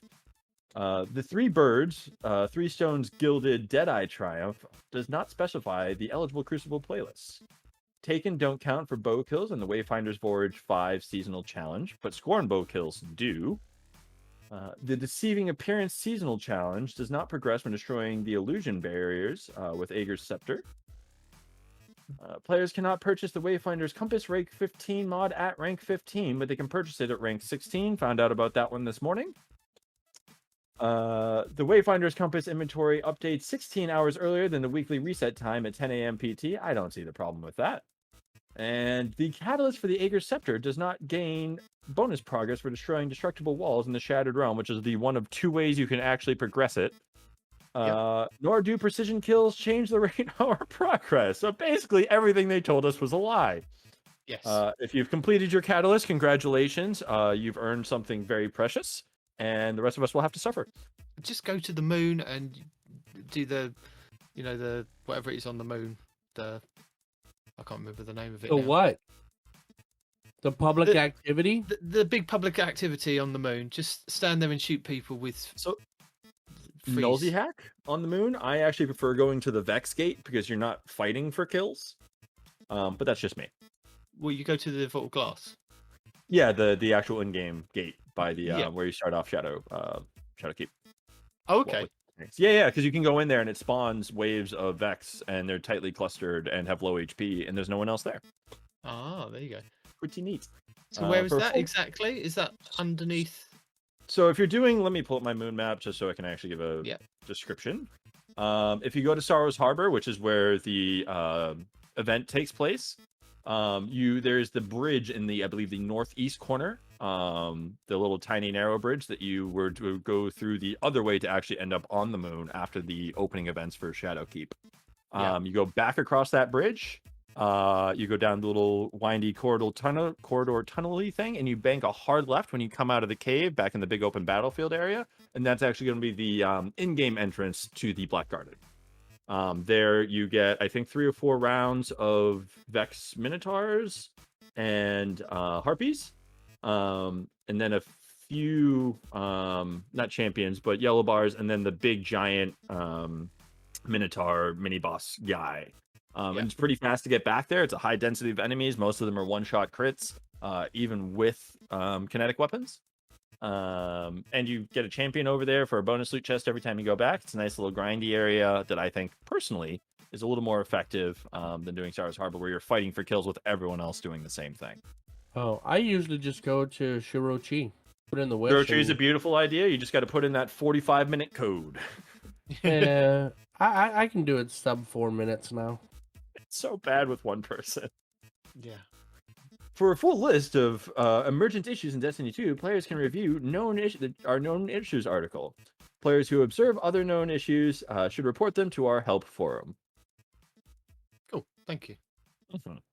Also, with the, I think it's the Deceiving Appearances seasonal challenge, where it says it doesn't progress when you're destroying the illusionary barriers. I believe Bungie have now auto-completed that for everybody, so you don't have to worry about that. You can just go into your seasonal challenges and click it because it's automatically completed. Because they obviously couldn't fix it, so they could just push the other button and just say, you did it anyway. Well done, you've done a good job.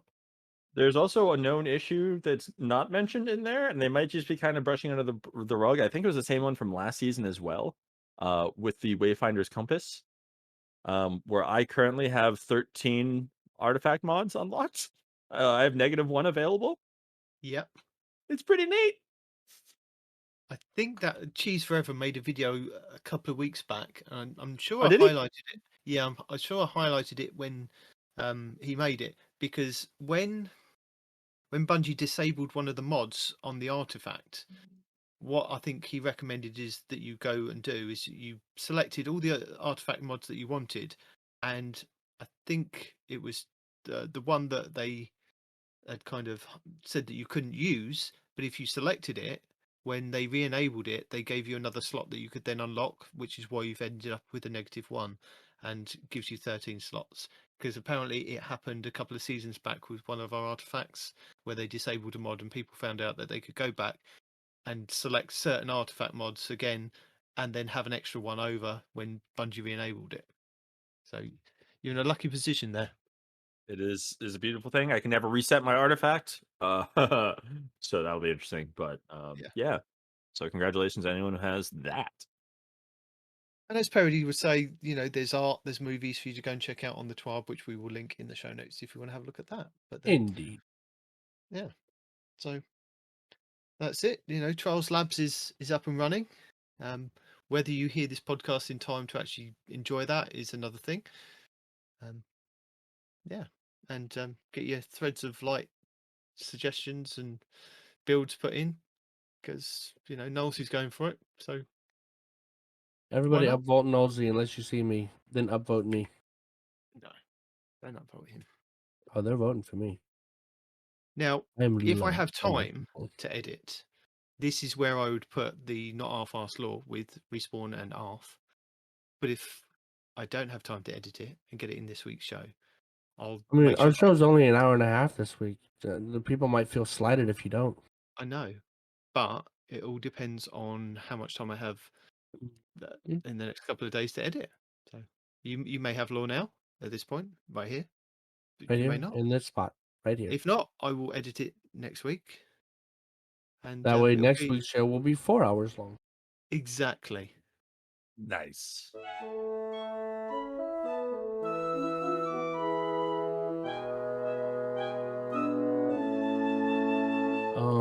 Who do we have here? We got Lady Aphrodite. Lords of Iron, the Logic of the Sword, Lord Saladin, and the Worm Gods, all in this little Forge's Pledge, huh? Well, they're the categories Ooh. it falls into. Ah, okay, fair enough. Say whatever you like. You just better be brave enough to say it to his face, Lady Aphrodite. Iron Lord Saladin Forge is not a man to be fooled with. If you make a joke at his expense, you had best hope he laughs when he hears it. And he never laughs. Iron Lord Saladin Forge is not a man to be slighted. If you wound him, you'd best hope he forgets you, and he never forgets. Iron Lord Saladin Forge is not a man to be lied to. If you mislead him, you would best hope he never finds out, and he always finds out. And if for some unfathomable reason you decide to pose as his friend and advisor, sow rumours within his ranks, whisper lies in his ear, and lay the full force of your foul deceit upon him, you had best hope that your worm god, your sword logic, your tithes and tributes, and reams of ageless bargains are enough to keep you safe. And you will never be safe from Iron Lord Saladin Forge. Okay. The only person I can think of that can get in his ranks is, Us? well, not us. 'Cause he's talking about sword logic and worm gods, so it wouldn't be us. It'd be what's her face? Yes. Savathun. Yeah. So is that what this is about? Is Asirathun. just like warning Savathun, keep away? Yes, basically. Okay. Don't whisper your lies in his ears. All right. Fair enough. I posted a question to you that somebody asked me directly. Yes, you did So, actually. I remember yeah. that. That was in. Oh, right here. Yeah. Okay. So, all right. Yeah. It's almost at the bottom. Okay. We just zipped right over it. So I've got a theory, but I'm not sure if I completely off basis or what. But I just went back to the lore called Dust from Season of the Drifter, with what we know from Savathun about the entity that's been watching us. Could that possibly be the 9? Oh, that's something completely different. No, that was the question I saw. Yeah, this comes from McBriar's on the Frozen Discord. So that's not what the scout rifle's about. So I don't know why Forge's Pledge is in there.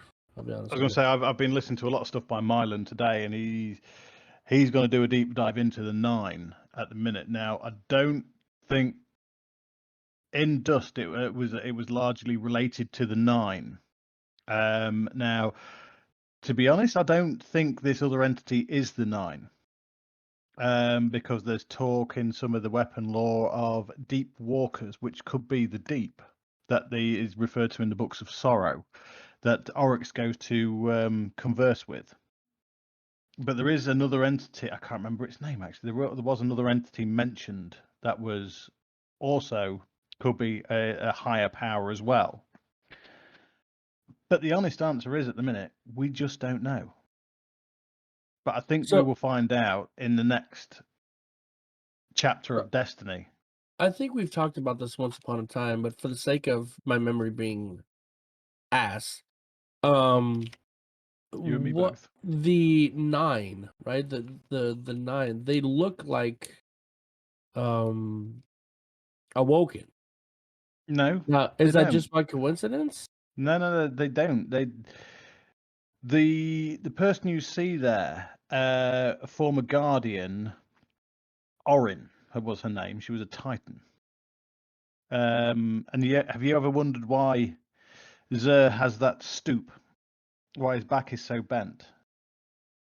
No, I've never wondered that. I just assumed it had something to do with tentacles coming out of his face. No, it was Orin. Orin leathered him with her warhammer. Oh. And basically broke his back. Yeah. Yeah. Then Orin got the chance to be an emissary of the 9, and she is awoken. That is that face in at the end of the prophecy dungeon, the big face in the sky. That's Orin's face. Right. That's not one of the 9. Okay. And believe it or not, she had a bit of a fling with the Drifter. I totally believe it. Drifter gets around, man. Don't Don't knock it till you tried it, man. Drifter gets around. All right. Right? Lock and load, Quick Draw. Let's find out what's coming to kill you this time. Conspirators.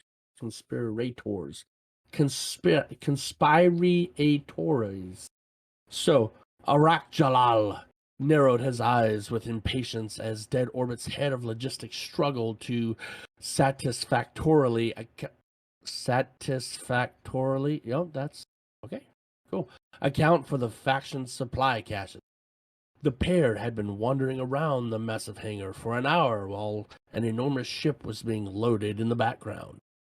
Jalal has seen the celestial disappearances and the encroachment of the Black Fleet as clear signs that Dead Orbit's final exodus must soon begin. He had ordered redoubling of departure preparations, but found the faction's rank and file struggling to keep pace. Jalal cut off his subordinate's bumbling presentation. This is insufficient. Earth will soon be behind us, and Dead Orbit will have to survive on the supplies that we provide. His mild tone, half-littled gaze, underscored the gravity of his words. Supplies that you are in charge of tracking, you do understand that, don't you? A furious blush spread across the administrator's face. He bowed his head and scuttled away as Jalal crooked his head in annoyance.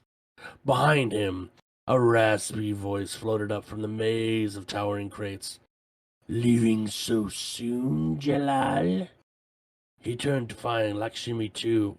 The future war cult leader stood formally, hands clasped before her, while the head of New Monarchy browsed the shipping crates with casual interest. "This is an impressive collection. I had no idea Dead Orbit was so well funded." Hideo gestured broadly to the crates. Jalal shrugged. "It's a life's work, Hideo. Everything we'll need to reseed the human species elsewhere. You should join us." "They're fine where they are, thank you. Lakshmi? Interjected. "As a matter of fact, that's why we've come." Jalal bowed his head and gestured toward the hangar exit. The trio ambled outside. "Hideo and I are concerned about the current Vanguard leadership," Lakshmi began carefully. Jalal allowed himself a mirthless chuckle. "Yes. I've heard your open editorials. You're becoming quite the demagogue. I never knew you held such strong feelings about the Fallen." "It is incitement to speak the truth, so then be it," Lakshmi fired back, sharper than intended. "The Fallen have been a useful catalyst, but that doesn't mean we are wrong." "Perhaps not about the Vanguard," Jalal replied. "But the cult is hemorrhaging members, and I doubt it's your best and brightest remaining." "Those who wish to leave are free to do so," Lakshmi said with a pointed glance toward Dead Orbit ship. "We'll be stronger without them." "Zavala and Ikora have been ineffective since the speaker died," Executor Hideo cut in. "The disappearance of the planets caught them unprepared. They're allowing Guardians to use the darkness, and now they've cut a deal with the Cabal? It's just too much. We must have leadership whose point of view is more closely aligned to that of the people," Lakshmi said. "And who do you propose exactly?" Jalal stopped the trio at the corner of a broad thoroughfare, where the rumble of cargo movers masked their conversation. "Saladin was our first choice," Hideo added with an ill-concealed smirk. "He's not as cutthroat as he seems. Appears the Iron Lord has a soft spot for Commander Zavala." Lakshmi gave Hideo a look, as though he had revealed too much. "We are now considering Saint 14, she said, pointedly bringing the conversation back to the present. Jalal raised an eyebrow. "Who else is committed to your little coup?" "We have somebody in a position of influence, someone who can ensure an orderly transfer of power," Lakshmi answered. "That person would have to be very clever indeed," Jalal said gravely. "For your sake, Ikora Ray is not a target to miss." The moment stretched as Jalal measured the situation. He had long considered what change of leadership might mean for Dead Orbit, for the resettlement and survival of the human species, and as always, the allure of personal power. A position of eminence in a dying society was a constant temptation. Wow, That is intense. So this is the coup.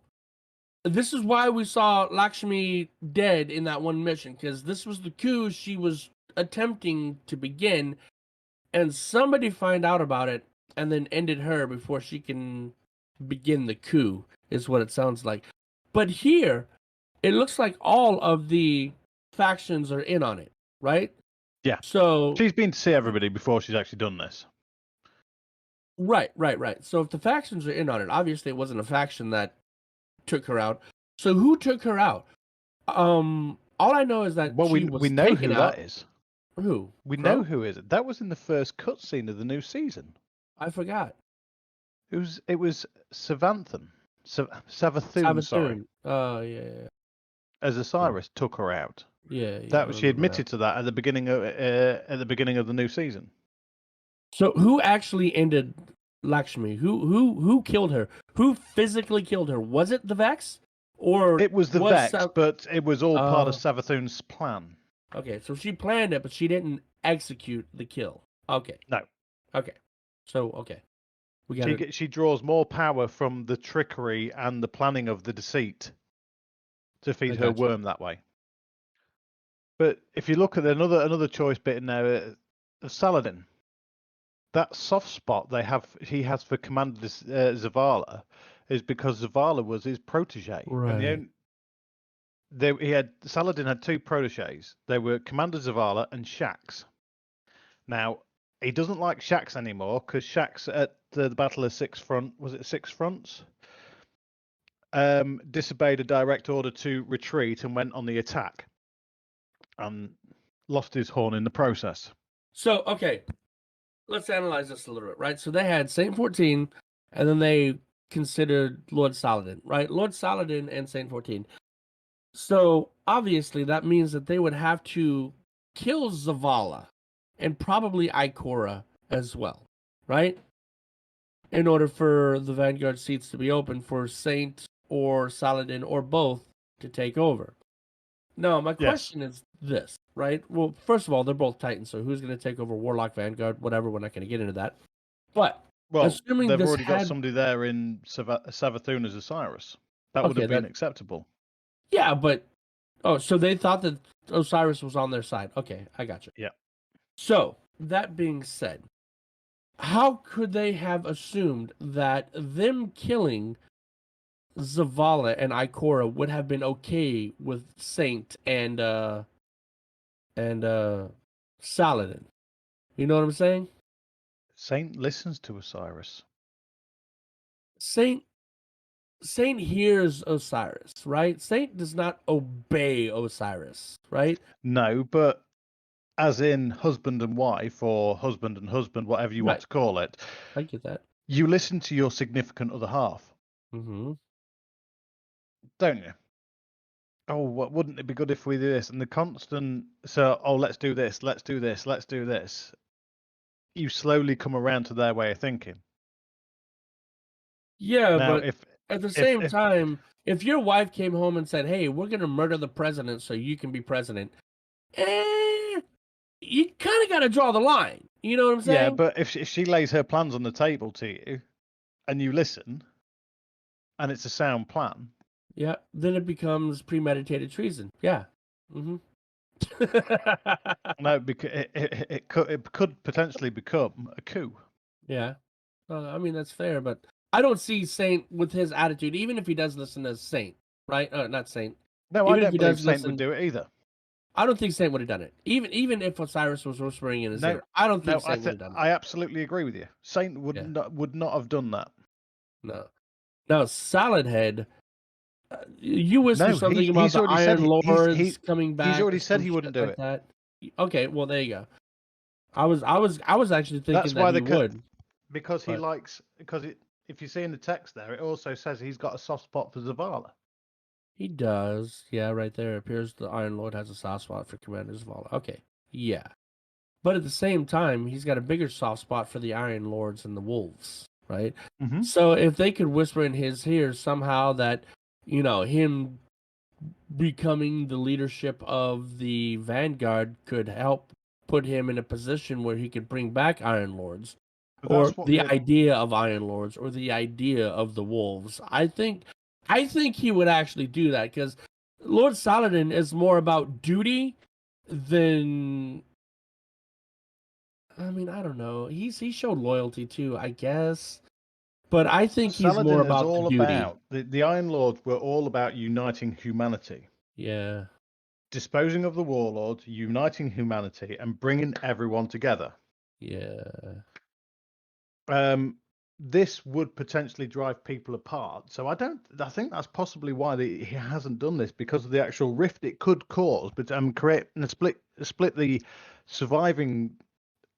survivors in the city in half. Well, Half it could going do with that. It also depends on how they did it. If they managed to take out Zavala in a way that made him look like a martyr, Saladin could come in and use that as a way to unite people. So, I mean, it just depends on how it goes, right? Obviously, it didn't happen that way. But had they turned Zavala and Ikora into martyrs instead of, somebody that they're holding a coup against, it absolutely could have united. So, yeah. But there'd always be somebody in the tower that would see through that, be it Shax, be it someone else, maybe Soraya Hawthorne, or the Drifter. The Drifter would be out straight. Well, mind you, the Drifter would probably see through it and actually try and feather his own nest. True. All right. But yeah, well, so I don't think Saint would actually go through with it. He wouldn't kill his longtime friends. No, there's no way. There's no way. And even if he didn't have to be the one to pull the trigger, if he knew that they would die for this to be fulfilled, I don't think he'd have gone with it. No, there's no way. No, he wouldn't. No. He's just way too loyal, flat out. You can tell by his loyalty to Osiris tells you how he feels about his friends. And there's no way it would happen. None. Here's one for you. What's that? Saint has actually slept with Savathun. I know. It was on the lore us- on one of the weapons, I think. I read it. Yeah. Yeah. While she was disguised as Osiris, they got it on, and while they were getting it on, Osiris is like inside of his own head yelling at saying, "It's not me, it's not me." Actually. What? I actually read that piece of lore. Yeah. On the show. That brings us on to chapter 5, Sabotage. Sabotage. 24 humans, their faces mostly covered with makeshift masks, slunk into the Boltsa district under the cover of darkness. Some were armed with weapons, though most carried workaday tools like crowbars and wrenches. They planned to infiltrate the Elixni quarter and find evidence of aggression. If that failed, they would send a clear message that the House of Light was unwelcome to the last city. Knives torn to banners, noxious fumes filled the air, paint cans rattled. The hum of the machinery around them disguised the sounds of their labor, while hushed voices conferred in terse, conspiratorial tones. "I think this is their food," a young woman whispered to her male companion while they warily looked over her shoulder. She didn't see anyone as they crouched by a large ether tank, but she imagined that the Elixni crowded together in a nearby building. Did they even sleep? "Here, give me a hand with this," her companion said, pointing to what he guessed was a control panel. Together they pried the faceplate off, revealing a mess of wiring beneath. They shared a furtive glance and began pulling out wires by the fistful, hands shaky, their blood pounding in their ears. A low whistle like a bird call fluttered through the night air. When they looked up, a hunter stood over them, only a few paces away, his face shadowed by a cowl. In his hand held a hand cannon at hip level, aimed straight at them. Their co-conspirators, drawn by the sound, gathered in their periphery, mentally calculating their chances. Not a single one liked the odds. Even those who came armed expected to fight the fallen. Not a guardian. The hunter called out in a half-whisper, "I don't want any trouble." The woman stood frozen as the young man beside her moved towards the hunter, his jaw set. "No!" his companion hissed. "Are you crazy?" She grabbed his arm to haul him behind the ruined ether tank, but he wrenched free. The young man stepped slowly toward the hunter. "You're on the wrong side of this thing," he started. The hunter pulled back on his hand cannon's hammer with an audible click. I don't think I am, he replied. Unwilling to test the hunter's mettle, the young man called over his shoulder, "Let's go!" The hunter narrowed his eyes. He watched as the young man slinked past him and spat at his feet. Something old and terrible rose up inside the hunter. It took all of his focus to steady his hand. The conspirators peeled away from their hiding places, one by one, disappearing into the dark. Some hissed choice insults and dispersions at the hunter under their breath, though none dared to look at him. In just a few minutes, the block was deserted except for the hunter, who stood alone in the street until his ghost compiled over his shoulder. It chirped with concern. "You wouldn't really have shot them, right?" The hunter hesitated as he holstered his weapon. "They needed to know I was serious, Glint." "But you weren't," his ghost insisted. Wordlessly, the hunter began making his way through the destruction. Someone would sound the alarm soon. He didn't want to be there when they did. Tell me you weren't serious," his ghost said again, lagging behind. "Were you?" Oh yeah, he was. And we all know he was serious. Oh, he absolutely no. He and like so. That's one thing that I'm kind of upset about is Crow's. I want to say loyalty, right? But it's not so much loyalty. It's like obsessive, compulsive loyalty. Like Crow And that's can his never downfall. be a leader, I don't think, right? Crow always feels the need to be subservient to someone in a place of power, whether it's a sister, whether it's a Vanguard, whether it's Savathun / Osiris, whatever, right? And that's what Mara always used to play on. His Yeah. loyalty to her to please people. That's what she always Yeah. played on. I don't think she liked it though, because in the season earlier, she was talking about how that's always been his weakness. I don't think Yep. she enjoyed the fact that he had that weakness. But she made him. She made him the way he is. If you read the You talking lore about how early, she led him into corporealness? yeah, basically, she No, they because were on the Yang Li way, and he had a backbone then, and he used to stand up to her, but he would still do stuff for her, and he was loyal to his family. right. But then, when they entered the singularity and became awoken, she was the first among awoken, and she Right. made the awoken people. Right. And one of the early ones was her brother. Right. So that flaw in his personality was created by Mara, be it subconsciously or consciously. See, the way that I read it, his personality was like that to begin with, which is why he couldn't like.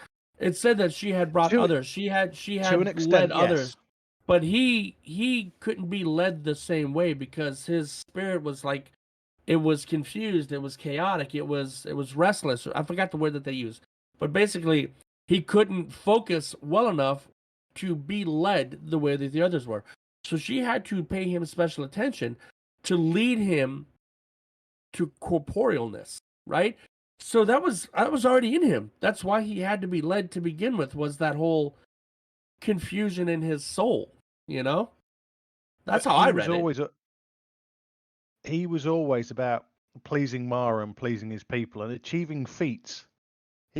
Yes, he was a show off.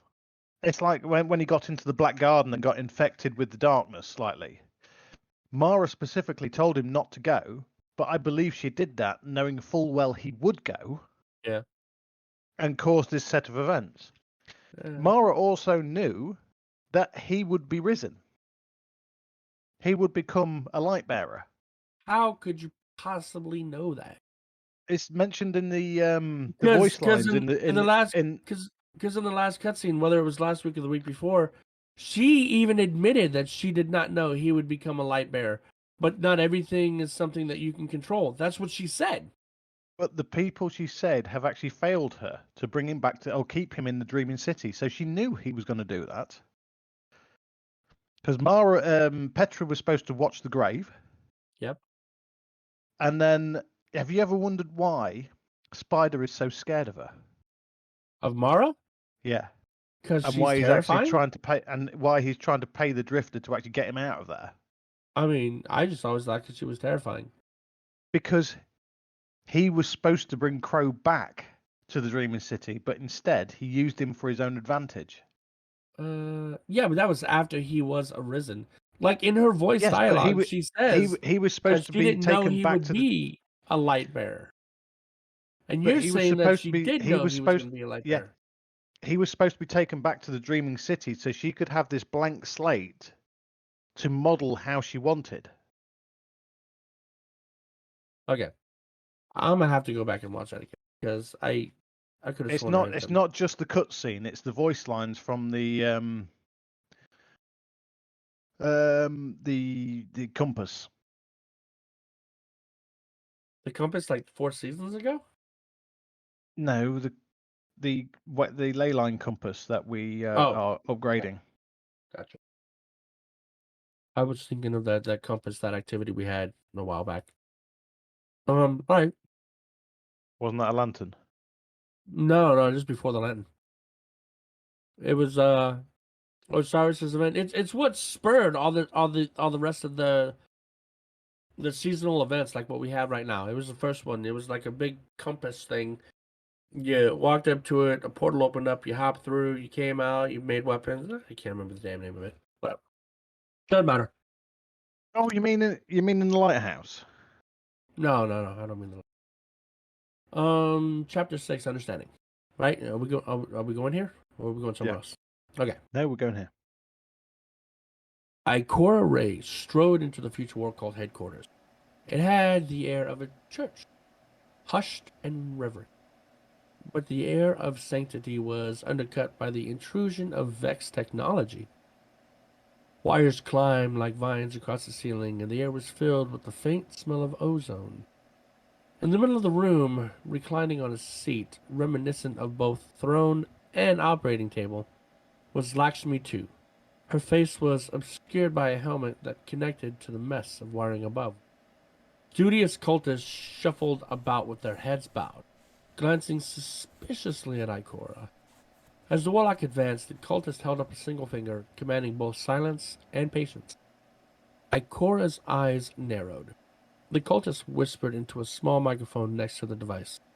Its subaudible hum had been inconspicuous, but once it powered down, the quiet felt overwhelming to Ikora. Lakshmi sat in repose, presumably orienting herself in the current timeline. "Leave us," she said without opening her eyes. "We'll resume at 1425. Her subordinates filtered from the room, looking past Ikora as if she were invisible. Lakshmi finally opened her eyes and fixed them on the warlock. "I assume you're here to bargain?" "I am not." Ikora's tone was calm and cold. "I'm here to issue a warning of my own." "Warn me?" Lakshmi laughed, her voice thin. "If we have any further incidents on the account of your incitement, I will personally find a remote, icy moon to leave you on." Lakshmi tuttled. Only small minds classify prophecy as provocation. She stood up and smoothed her garment. Certainly, in the face of the unknown as the providence of zealots, Ikora eyed the device. And the insane, this isn't a debate. And yet, you are still here. Come, Ikora. You've not seen what I have. Lakshmi gestured to the device. The bolts the district under the assault for a second time. Saint 14 pinned down by gunfire. And you. She trailed off, screaming for help over the comms. How many of your prophecies have gone unfulfilled, Lakshmi? Ikora snapped. I wish you could hear yourself. How afraid you sound. All those years studying under Osiris, and you're still so naive, Lakshmi replied. Ikora's anger flared. She advanced on the cult leader. Cut the BS, or suffer the consequences. Understand? Undaunted by this, Lakshmi's artificial eyes shone bright. Understood. Ikora stepped back and let her anger pass through her with a sigh. Then we're done here. She turned on her heels and strode out. As she left, Ikora wondered whose prophecy she had just fulfilled. Lakshmi's or her own. So that's the machine they use to see into the future. I never thought of it as like an X-Men Professor X kind of device. I thought it was like a scrying pole kind of thing where they can just like look in or whatever. Cool. Yeah, it's almost like Cerebro. Yeah. So like, even though Lakshmi's doing the equivalent of what you can consider as treason, she's all like, "Yeah, I'll just leave you on a distant moon," as though ships don't exist. It's not quite treason yet. Maybe inciting violence or inciting a riot, yes, but treason not quite. Until Ikora's got evidence to say she's going to Saladin, to say she's going to Osiris, to say she's going around all the factions, going, let's depose. Is it depose or dispose? Dispose is to throw away. Depose is to like remove a king. Yes. Something. Well, let's depose the Vanguard. Until she's got firm evidence of that, she can't act. Hence the warning. She knows what she's up to. I get that, but Lakshmi's all but admitted it, dude. Like, come on. Do you need her to write you a document saying, yes, I plan to overthrow and kill the both of you? With the climate in the city and the people currently listening to her, it might not be in the best interest of the Vanguard to suddenly turn around to Lakshmi and say, you're under arrest for inciting treason. Even though the population of the city could actually turn around to the Vanguard and say, well, you're kind of treasoning too by bringing the Elixni here, our ancient enemy. You kind of get what I mean. They need the population behind her, and currently the population are listening to Lakshmi. And until they can I never understood that whole thing, how people are getting that in their heads, right? If they were bringing just like random fallen in the city and these fallen were like messing with people, I would see that as, yeah, sure, that might be a treasonous, act. But these fallen have helped us in the past, Yes, but a lot of what goes on in the past, the general population don't know her.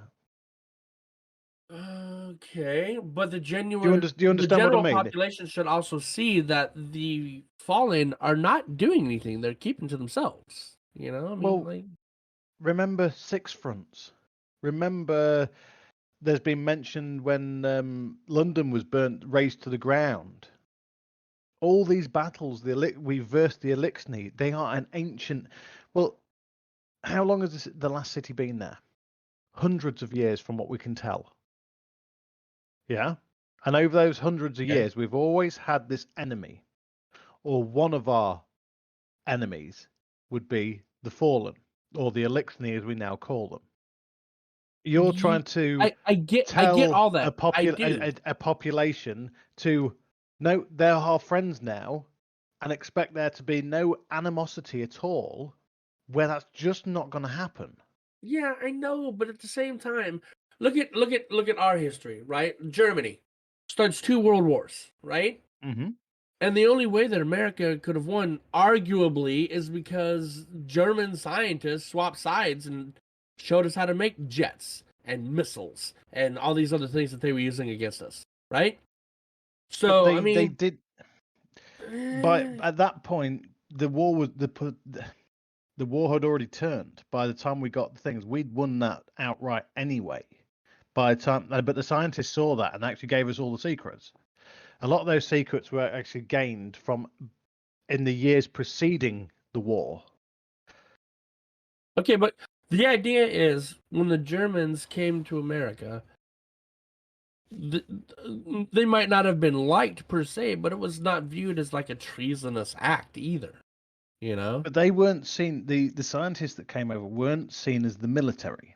Not even just scientists, but just defectors in general. Yes, but they weren't seen as the military. The Elixni fight.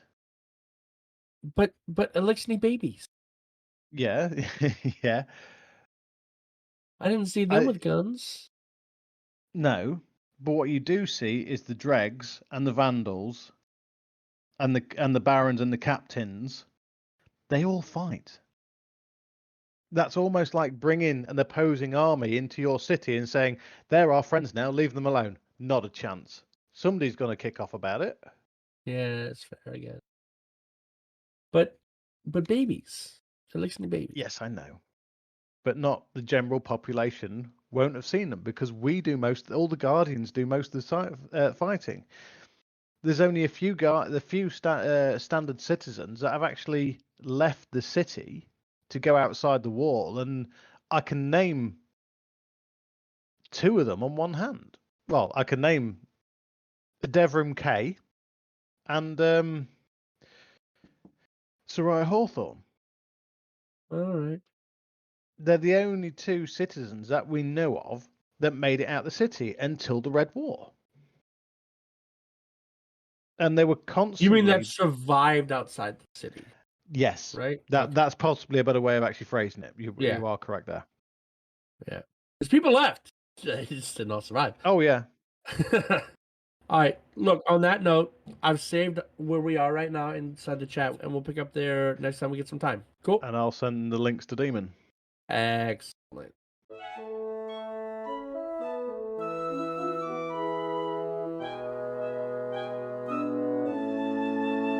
So, continuing with our tips and tricks, Builds, have- guides.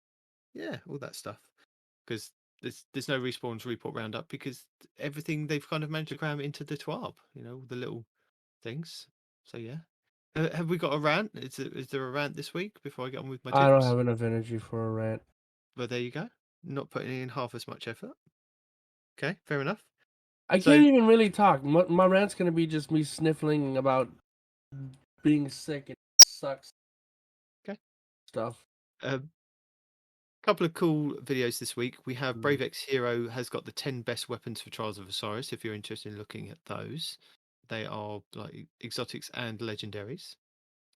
We have ones from Cool Guy. So he has the Legal Action 2 pulse rifle. So this is the high impact pulse rifle that is available from like the world drops, and it does things that no other high impact pulse rifle can.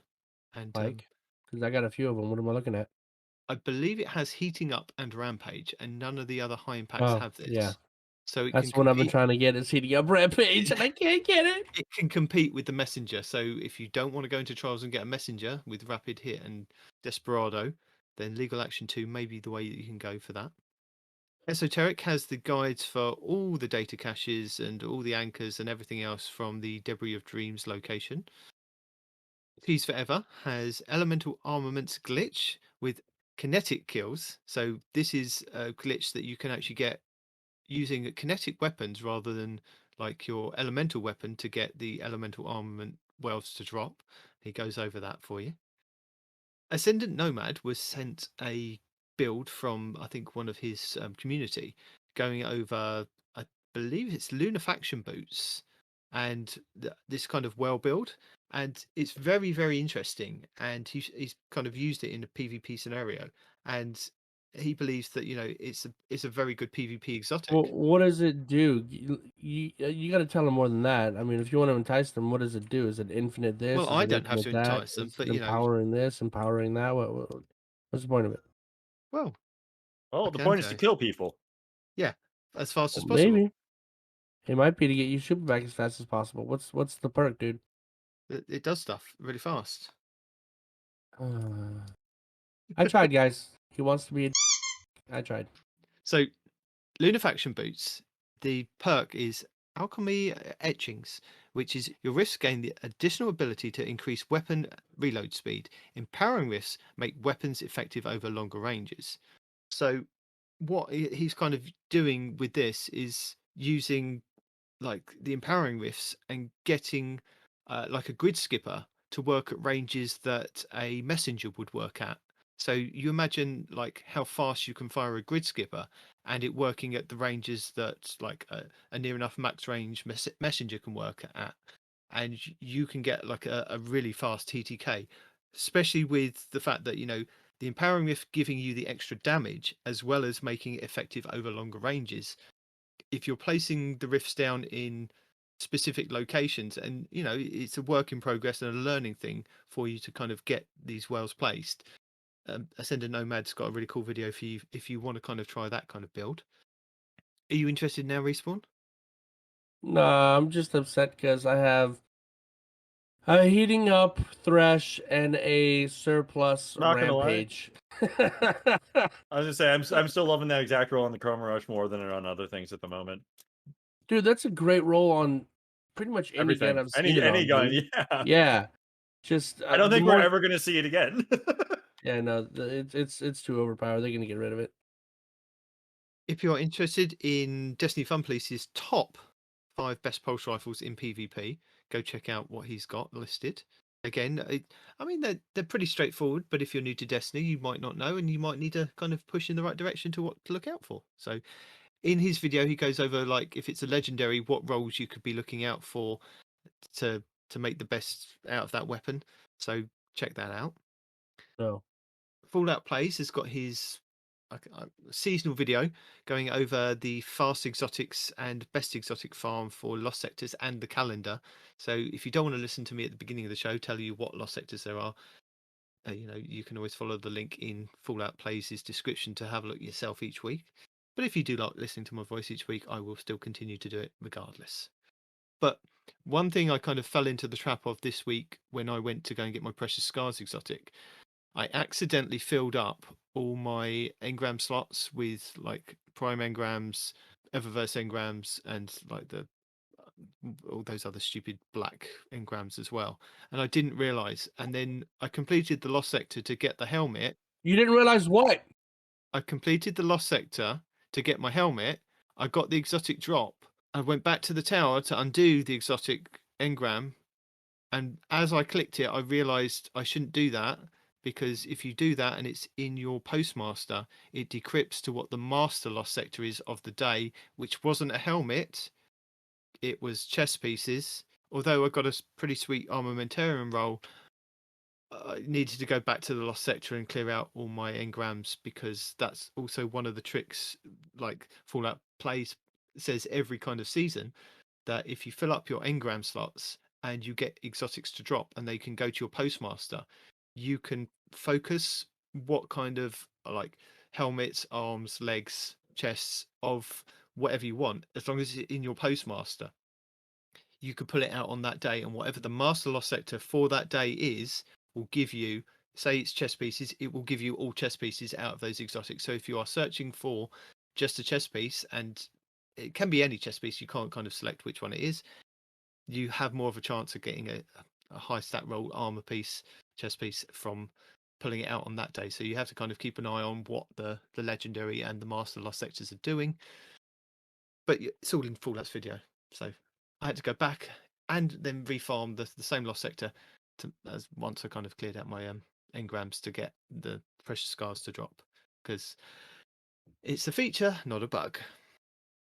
If you are interested in knowing all 51 Patrol Ascendant anchors and the locations for the Anchor, Guardian, Triumph, and Roadmap, Esoteric has the full guide for you for that.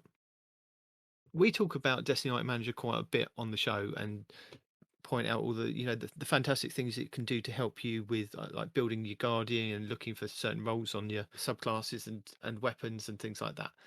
But say Wallabra points out in one of his videos that he did this week, there is a D2 Armory picker that you can also link to your Bungie.net account, which will then go over. It works a lot better for kind of builds than Destiny Item Manager does, and it works in tandem with Destiny Item Manager. So once you've kind of found a build that you like, of setting it up to have like 100% in mobility and say 100% in resilience on all the armor pieces that you've got in your vault or on your character, you can then copy that to a clipboard, take it into Destiny Item Manager. It will then highlight those items in your Destiny Item Manager. You can then create a build from there and put it on your character. So this is kind of an underutilized website that people don't And really what know was the name much of it about. again? It's called Destiny 2 Armor Picker. Is that not the one that we've been using the whole time? You might be thinking of Role Appraiser. No, I don't know what that is. Oh, that's a light GG tool that kind of ranks everything in your vaults at the same time. It's pretty sweet.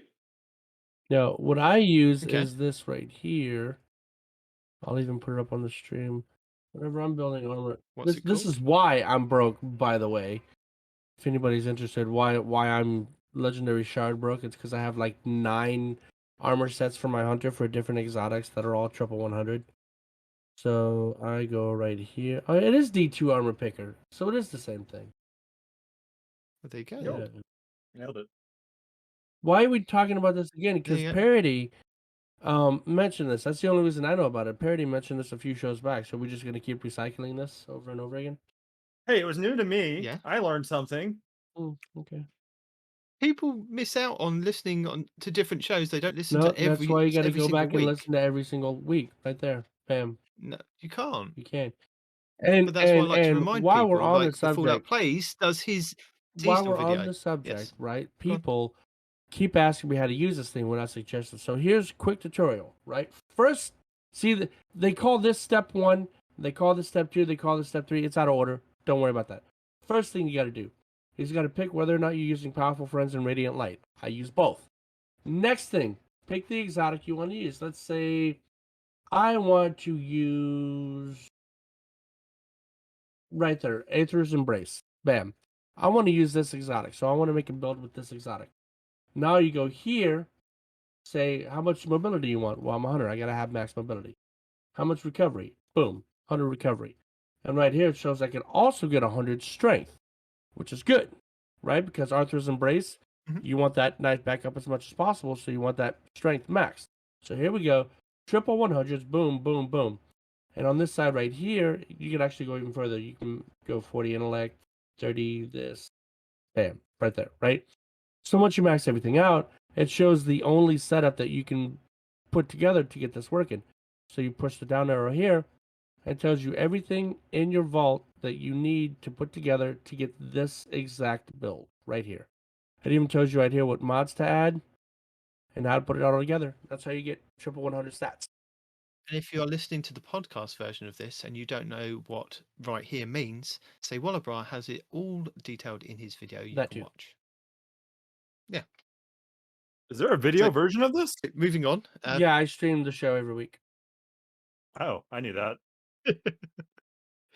So yeah, moving on. Cheese Forever has an Aegis Scepter glitch, which gives you instant reload with the catalyst. If you're interested in that, Of course it does. go and check that one out. Error, which I think a lot of people have kind of picked up this week. This mod changes everything. So this is the best mod for elemental shards on like stasis builds. So if you want to see what it does, have a look at Error's video. But then there is a video from Aztecross, which goes into a hunter build that just got crazier with elemental shards, which is the name of the mod that I think you Yep. can pick up from the Wayfinder Compass from doing kind of each week. And confirm that's absolutely why bonkers using it right now. There you go. So yeah, Aztecross has got an infinite super build with for the hunters. If you want to check that I've out. had my Goldie up almost this whole time. See, I thought it would just be for the stasis build, but if you're saying It is, but there's a way. So I didn't use his build, but I did watch that because I love Wells right now. Yeah. And I'm doing solar at the moment, and I'm running it with 2 fusions, including sleeper. And I'm just constantly generating solar wells between that and the other mods that make solar wells because it's all solar and stasis for some reason. Yeah. So I'm doing that, running Golden Gun with Celestial Nighthawk, and I'm like, I just have infinite Golden Gun, and I'm just melting everything else. I'm helping the teammate with Fire Team Medic. Like it's the most fun I've had, I think, with a build, and it's also stupidly powerful. Yeah. You should try it, Respawn. I mean, I'm more of a charge with light kind of guy. I can do the same thing with charge with light. You can't Try it. though. You Try it. actually can. No, you can't. Yes, you No, you can. I can't. love Charge with Light. I love Charge with Light. I'm saying this as a hunter who also primarily uses Charge with Light. Try this. The new well mods that got added Yeah. are dumb. This The is synergy like is insane. an off the hook PvE build to use. It's fantastic. You'll love it. You won't look It's like back. Diablo min-maxing, like Diablo 3 when you're doing like super high tier stuff Mhm. and you just have these bananas builds where you're deleting the entire screen at once. That's what it feels like. Yeah. There you go. So, are you two interested to know if the No. Argent Ordnance and Explosive Light stack? Oh, Yes. Please let me break my character No. more. Well, if you are, you're going to have to go and check out Ironworks Gaming's video on this Ah! to see if they do stack. Sounds great. Baited. I knew it was coming. Sorry. I too, knew that's why what I was said no. coming. Cool Guy has a Cool Guy video on the Promethean Spur, and this is an update to the Promethean Spur with one of the most powerful PvP and PvE builds for the Warlocks. A lot of love for the Warlocks this week. I love for the So, Warlocks if this you- season. Yeah. So Promethean Spur are the boots that you can get for the Warlock. It's called Embers of Light. Defeating combatants or guardians while Daybreak is active creates a healing and empowering rift at their location. While standing in any rift, solar weapons, solar weapons, final blows grant rift energy. When your rift energy is full, final blows consume your rift energy and create a healing and empowering rift at the target's location. So you get the best of both worlds, and it looks insane. And I think it's one that I might try out in Iron Banner next week, thanks to Cool Guy with my Warlock, because I'm not giving my Warlock as much love as I had in previous seasons, but there have been quite a few cool builds out there to try in the last couple of weeks. So this is, I mean, he's recommending it for PvP. If I can get extra damage and healing by just kind of getting a kill to start off with, and then just going standing in that rift as I walk around, and especially if it's Iron Banner and you get a kill on the capture point, your quid's in there. And if you're as confused as a lot of other people are on how to defeat champions, Abiel has a very instructive guide on, maybe for new players, it's just a pretty good guide on artifact mods and exotics for this season if you are looking at, destroying your champions faster, and what kind of benefits you can get on some of the weapons that are already out there, like some of the exotics come with it intrinsic to them. So Abiel goes over that in her video for you, especially for new players, but might be good for a refresh on older players that are a bit confused, like me sometimes. And then finally, my friend Blue Screen 42 recommended, in a short 5-minute conversation that we had this week, that Plunder the Booty was putting out some really cool videos with Warlocks and more Warlocks this week. But then I did find a Hunter one as well. So he has an insane Destroy Champions with this build, and this is using the new Aegar's Scepter, and I can't remember what the exotic was with it, but it's a really cool Warlock build if you want to go and check that out. Then one that he posted before that, which I think a lot of YouTubers have covered, but I'm going to link his video because it's really cool.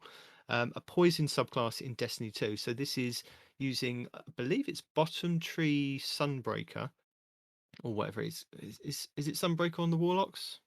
Sunsinger? Is it Sunsinger? Yeah, it's a thing, and Yeah. it's on the bottom. Bottom Tree Solar on the Warlock, and using the exotic, the gauntlets, which when you get a melee kill, give you the venom, and I can't remember the name of them. They are the necrotic grips. So Grasp of the Devourer, damaging combatants envenoms them with poison, and this deals increased damage over time. Defeating a poisoned combatant spreads the condition to nearby targets. And what they found, that this actually works on the solar subclass for Warlocks. So if you throw out a grenade, I believe it is, it could then destroy somebody, and then they explode and spread poison to other people. So it's a really good PvE build. And Plunder the Booty has got a complete breakdown of what you kind of need for this. And then another build, Plunder the Booty's got the best ever hunter build he has ever played. If you're kind of looking at a different version of the one that Aztecos is rocking, have a look at that one. So yeah, those are all the videos I kind of looked at this week and found really interesting. And have you guys got any kind of tips or things that you've come across in the last couple of weeks, or just in your Destiny play that you may want to recommend to people? Bunty. Plunder the Booty. What you got, bud? What Okay. you got? Oh, I don't want to play any noise. best hunter build I have ever played. Oh, hold on, Elijah. All right. We'll watch that later. I'm just talking to see how long it's going to take them to start talking over me. And they're just kind of letting us We've have this learned very moment. fast not to talk over you. Yeah. I'm watching how it plays out. Don Blade. I do have a bit of feedback though from one of our listeners, Kevin B-Man. Kevin Said Beeman. he's just listened to the new podcast. And said, "You guys know that 2/22/22 is on a Tuesday, right?" Yeah. Tuesday. Yeah. So I said, "I'm definitely stealing that for the show." Dude, the So ultimate from dad now on, pun. the Witch Queen is now dropping on Tuesday. It's all the That twos. What literally just gave Tuesday? me No, heartburn. there Thank is you. only one Tuesday in our lifetime. That is it. Taco Tuesday. No, it's No. clearly the Tuesday that is on the 22nd of February in 2022. I think they made that clear. Yeah. Yeah, Hmm. Tuesday. Yeah. It It is the day of Tuesday. Tuesday. Hmm. Yeah. And So on I've that even note, forgotten who sent that in. I actually came up with that, and I made a pseudonym, you lie. and I just didn't want to take full credit for it. So for telling dad Cosmo jokes. has commented on this guy, you Gary, that says Bungie has stealth nerfed Titan Throne Hammer's cooldown by 60%. Cosmo said, "Hey, appreciate the report on this. We never stealth nerf anything. It is super obvious when changes are made to abilities, so we never dream that we could slip one by you. Sometimes we do miss patch notes in the shuffle, but in this case, this was an unintended change and are already working on a fix for the upcoming update." He was hostile. He was up all night. He He had was a what? little bit too much to drink, problems at home with the family, wife not doing what she needs to do, kids not listening. So he was aggressive right there. So Are you speaking about yourself in the third person right now? no, talking about Cosmo, dude. Oh, He was okay. very upset right there, man. No, I'm good. There's See, like my there may be kid's a little right bit of here projection. Just a being tiny bit. nice. How about with his little bunny hood? Oh. What's with the bunny hood? Well, Yeah. So I think that's the end of the show because Nullzy's got to get going. He's got somewhere to be. I gotta He go doesn't want to too. spend the entire day talking to Take us. care of the I've got to go kid. get Have beat to up at the go. punk rock show. You do that. God. And I'm gonna take care of the So, kid and go Nullzy, curl into a corner and die from Nullzy, coughing. Yes. Nullzy, as you are filling in for Peroty, would you like to take us out? You gotta send him the thing. No, I'm just getting him to take us out. Just like that. I mean, normally I'm seeing how good his memory is.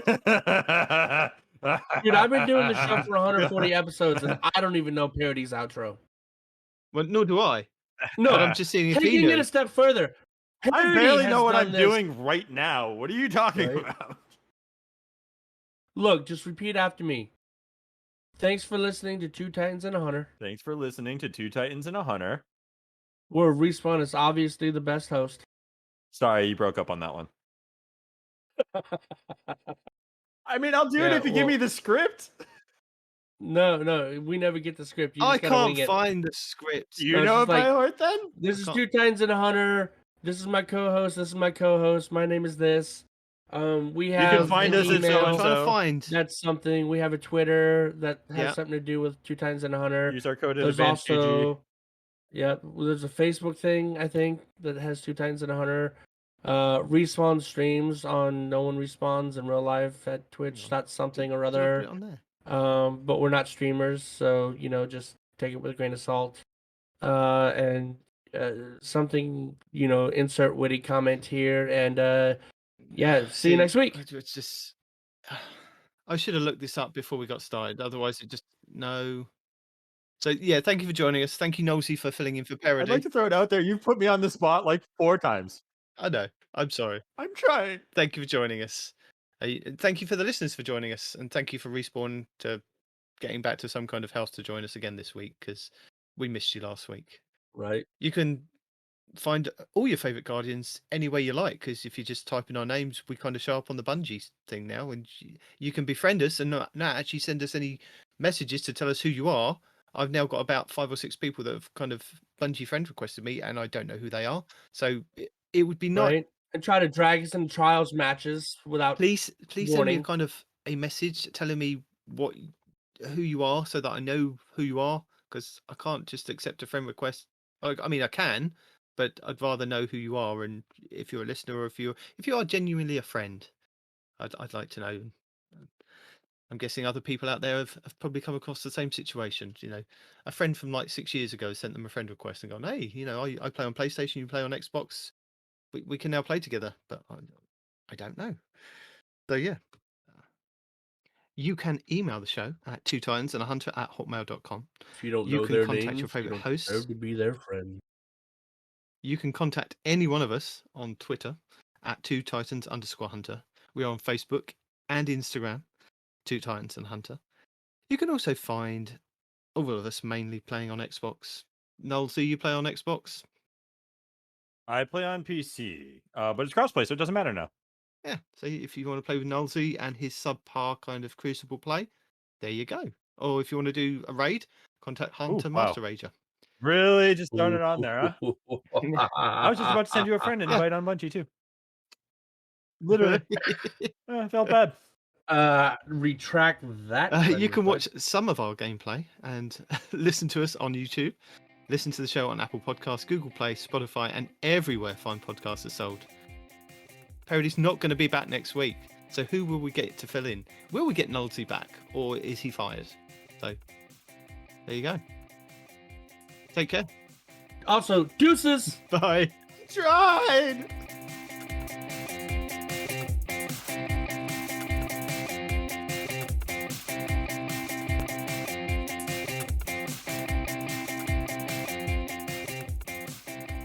Oh dear. Well, thank you very much for coming or deciding to come back on to fill in Peroty's shoes. They are quite big shoes. He's a very tall man. He's over 6 foot. Did you know that? So am I. So am Yeah, I. but you're short for 6 foot. True, I'm 6'1". I'm Yeah. just over 6 foot. Yeah. I'm just about 6'4". I wear a size 15. Damn. Peroty's still bigger than both of you put together. Perody is huge. He is Put like together. There's nobody Yeah. that's bigger than us put together. No, he's like 'Cause Hagrid. That's like 12 feet 6 inches total. Yeah, Is there he's like anybody who's 12 Hagrid. feet 6 I inches swear total? he's Hagrid. I don't think Basically, that's the thing. he's Hagrid. No, He is. no, He's a giant. no, He's a gentle giant. no. So I thought I'd be proactive, invite you on as a guest host, Nullzy. And Respawn's been proactive. I don't know how and why. There's no question to ask why. But he says he's bringing a guest on at some point later on in the show. So we're going to be joined Nullzy by is my somebody guest. else. You said there was somebody else. Yeah, Nullzy is the somebody else. And I don't That's not what remember you said to actually me. saying any of that, actually, now that we're getting into it. But Nullzy's here, so Nullzy's my guest. Haha. That's not how that works. I invited Nullzy. You didn't do anything. Let me check. Pretty sure I just said he was my guest. Hold on. Let me check the backlog. Right here, rewind a little bit. You're definitely Yeah. feeling No, better. I said it right there. Yeah, no, he's my guest. It's Oh, right okay. there on video. Yeah. Uh-huh. Does this mean you guys are going to get a divorce? At some point, I think it's going to be in the works. Nah, we'll be alright. No, We'll be alright. you're just going to put up with my stuff for the rest of your life. Why not?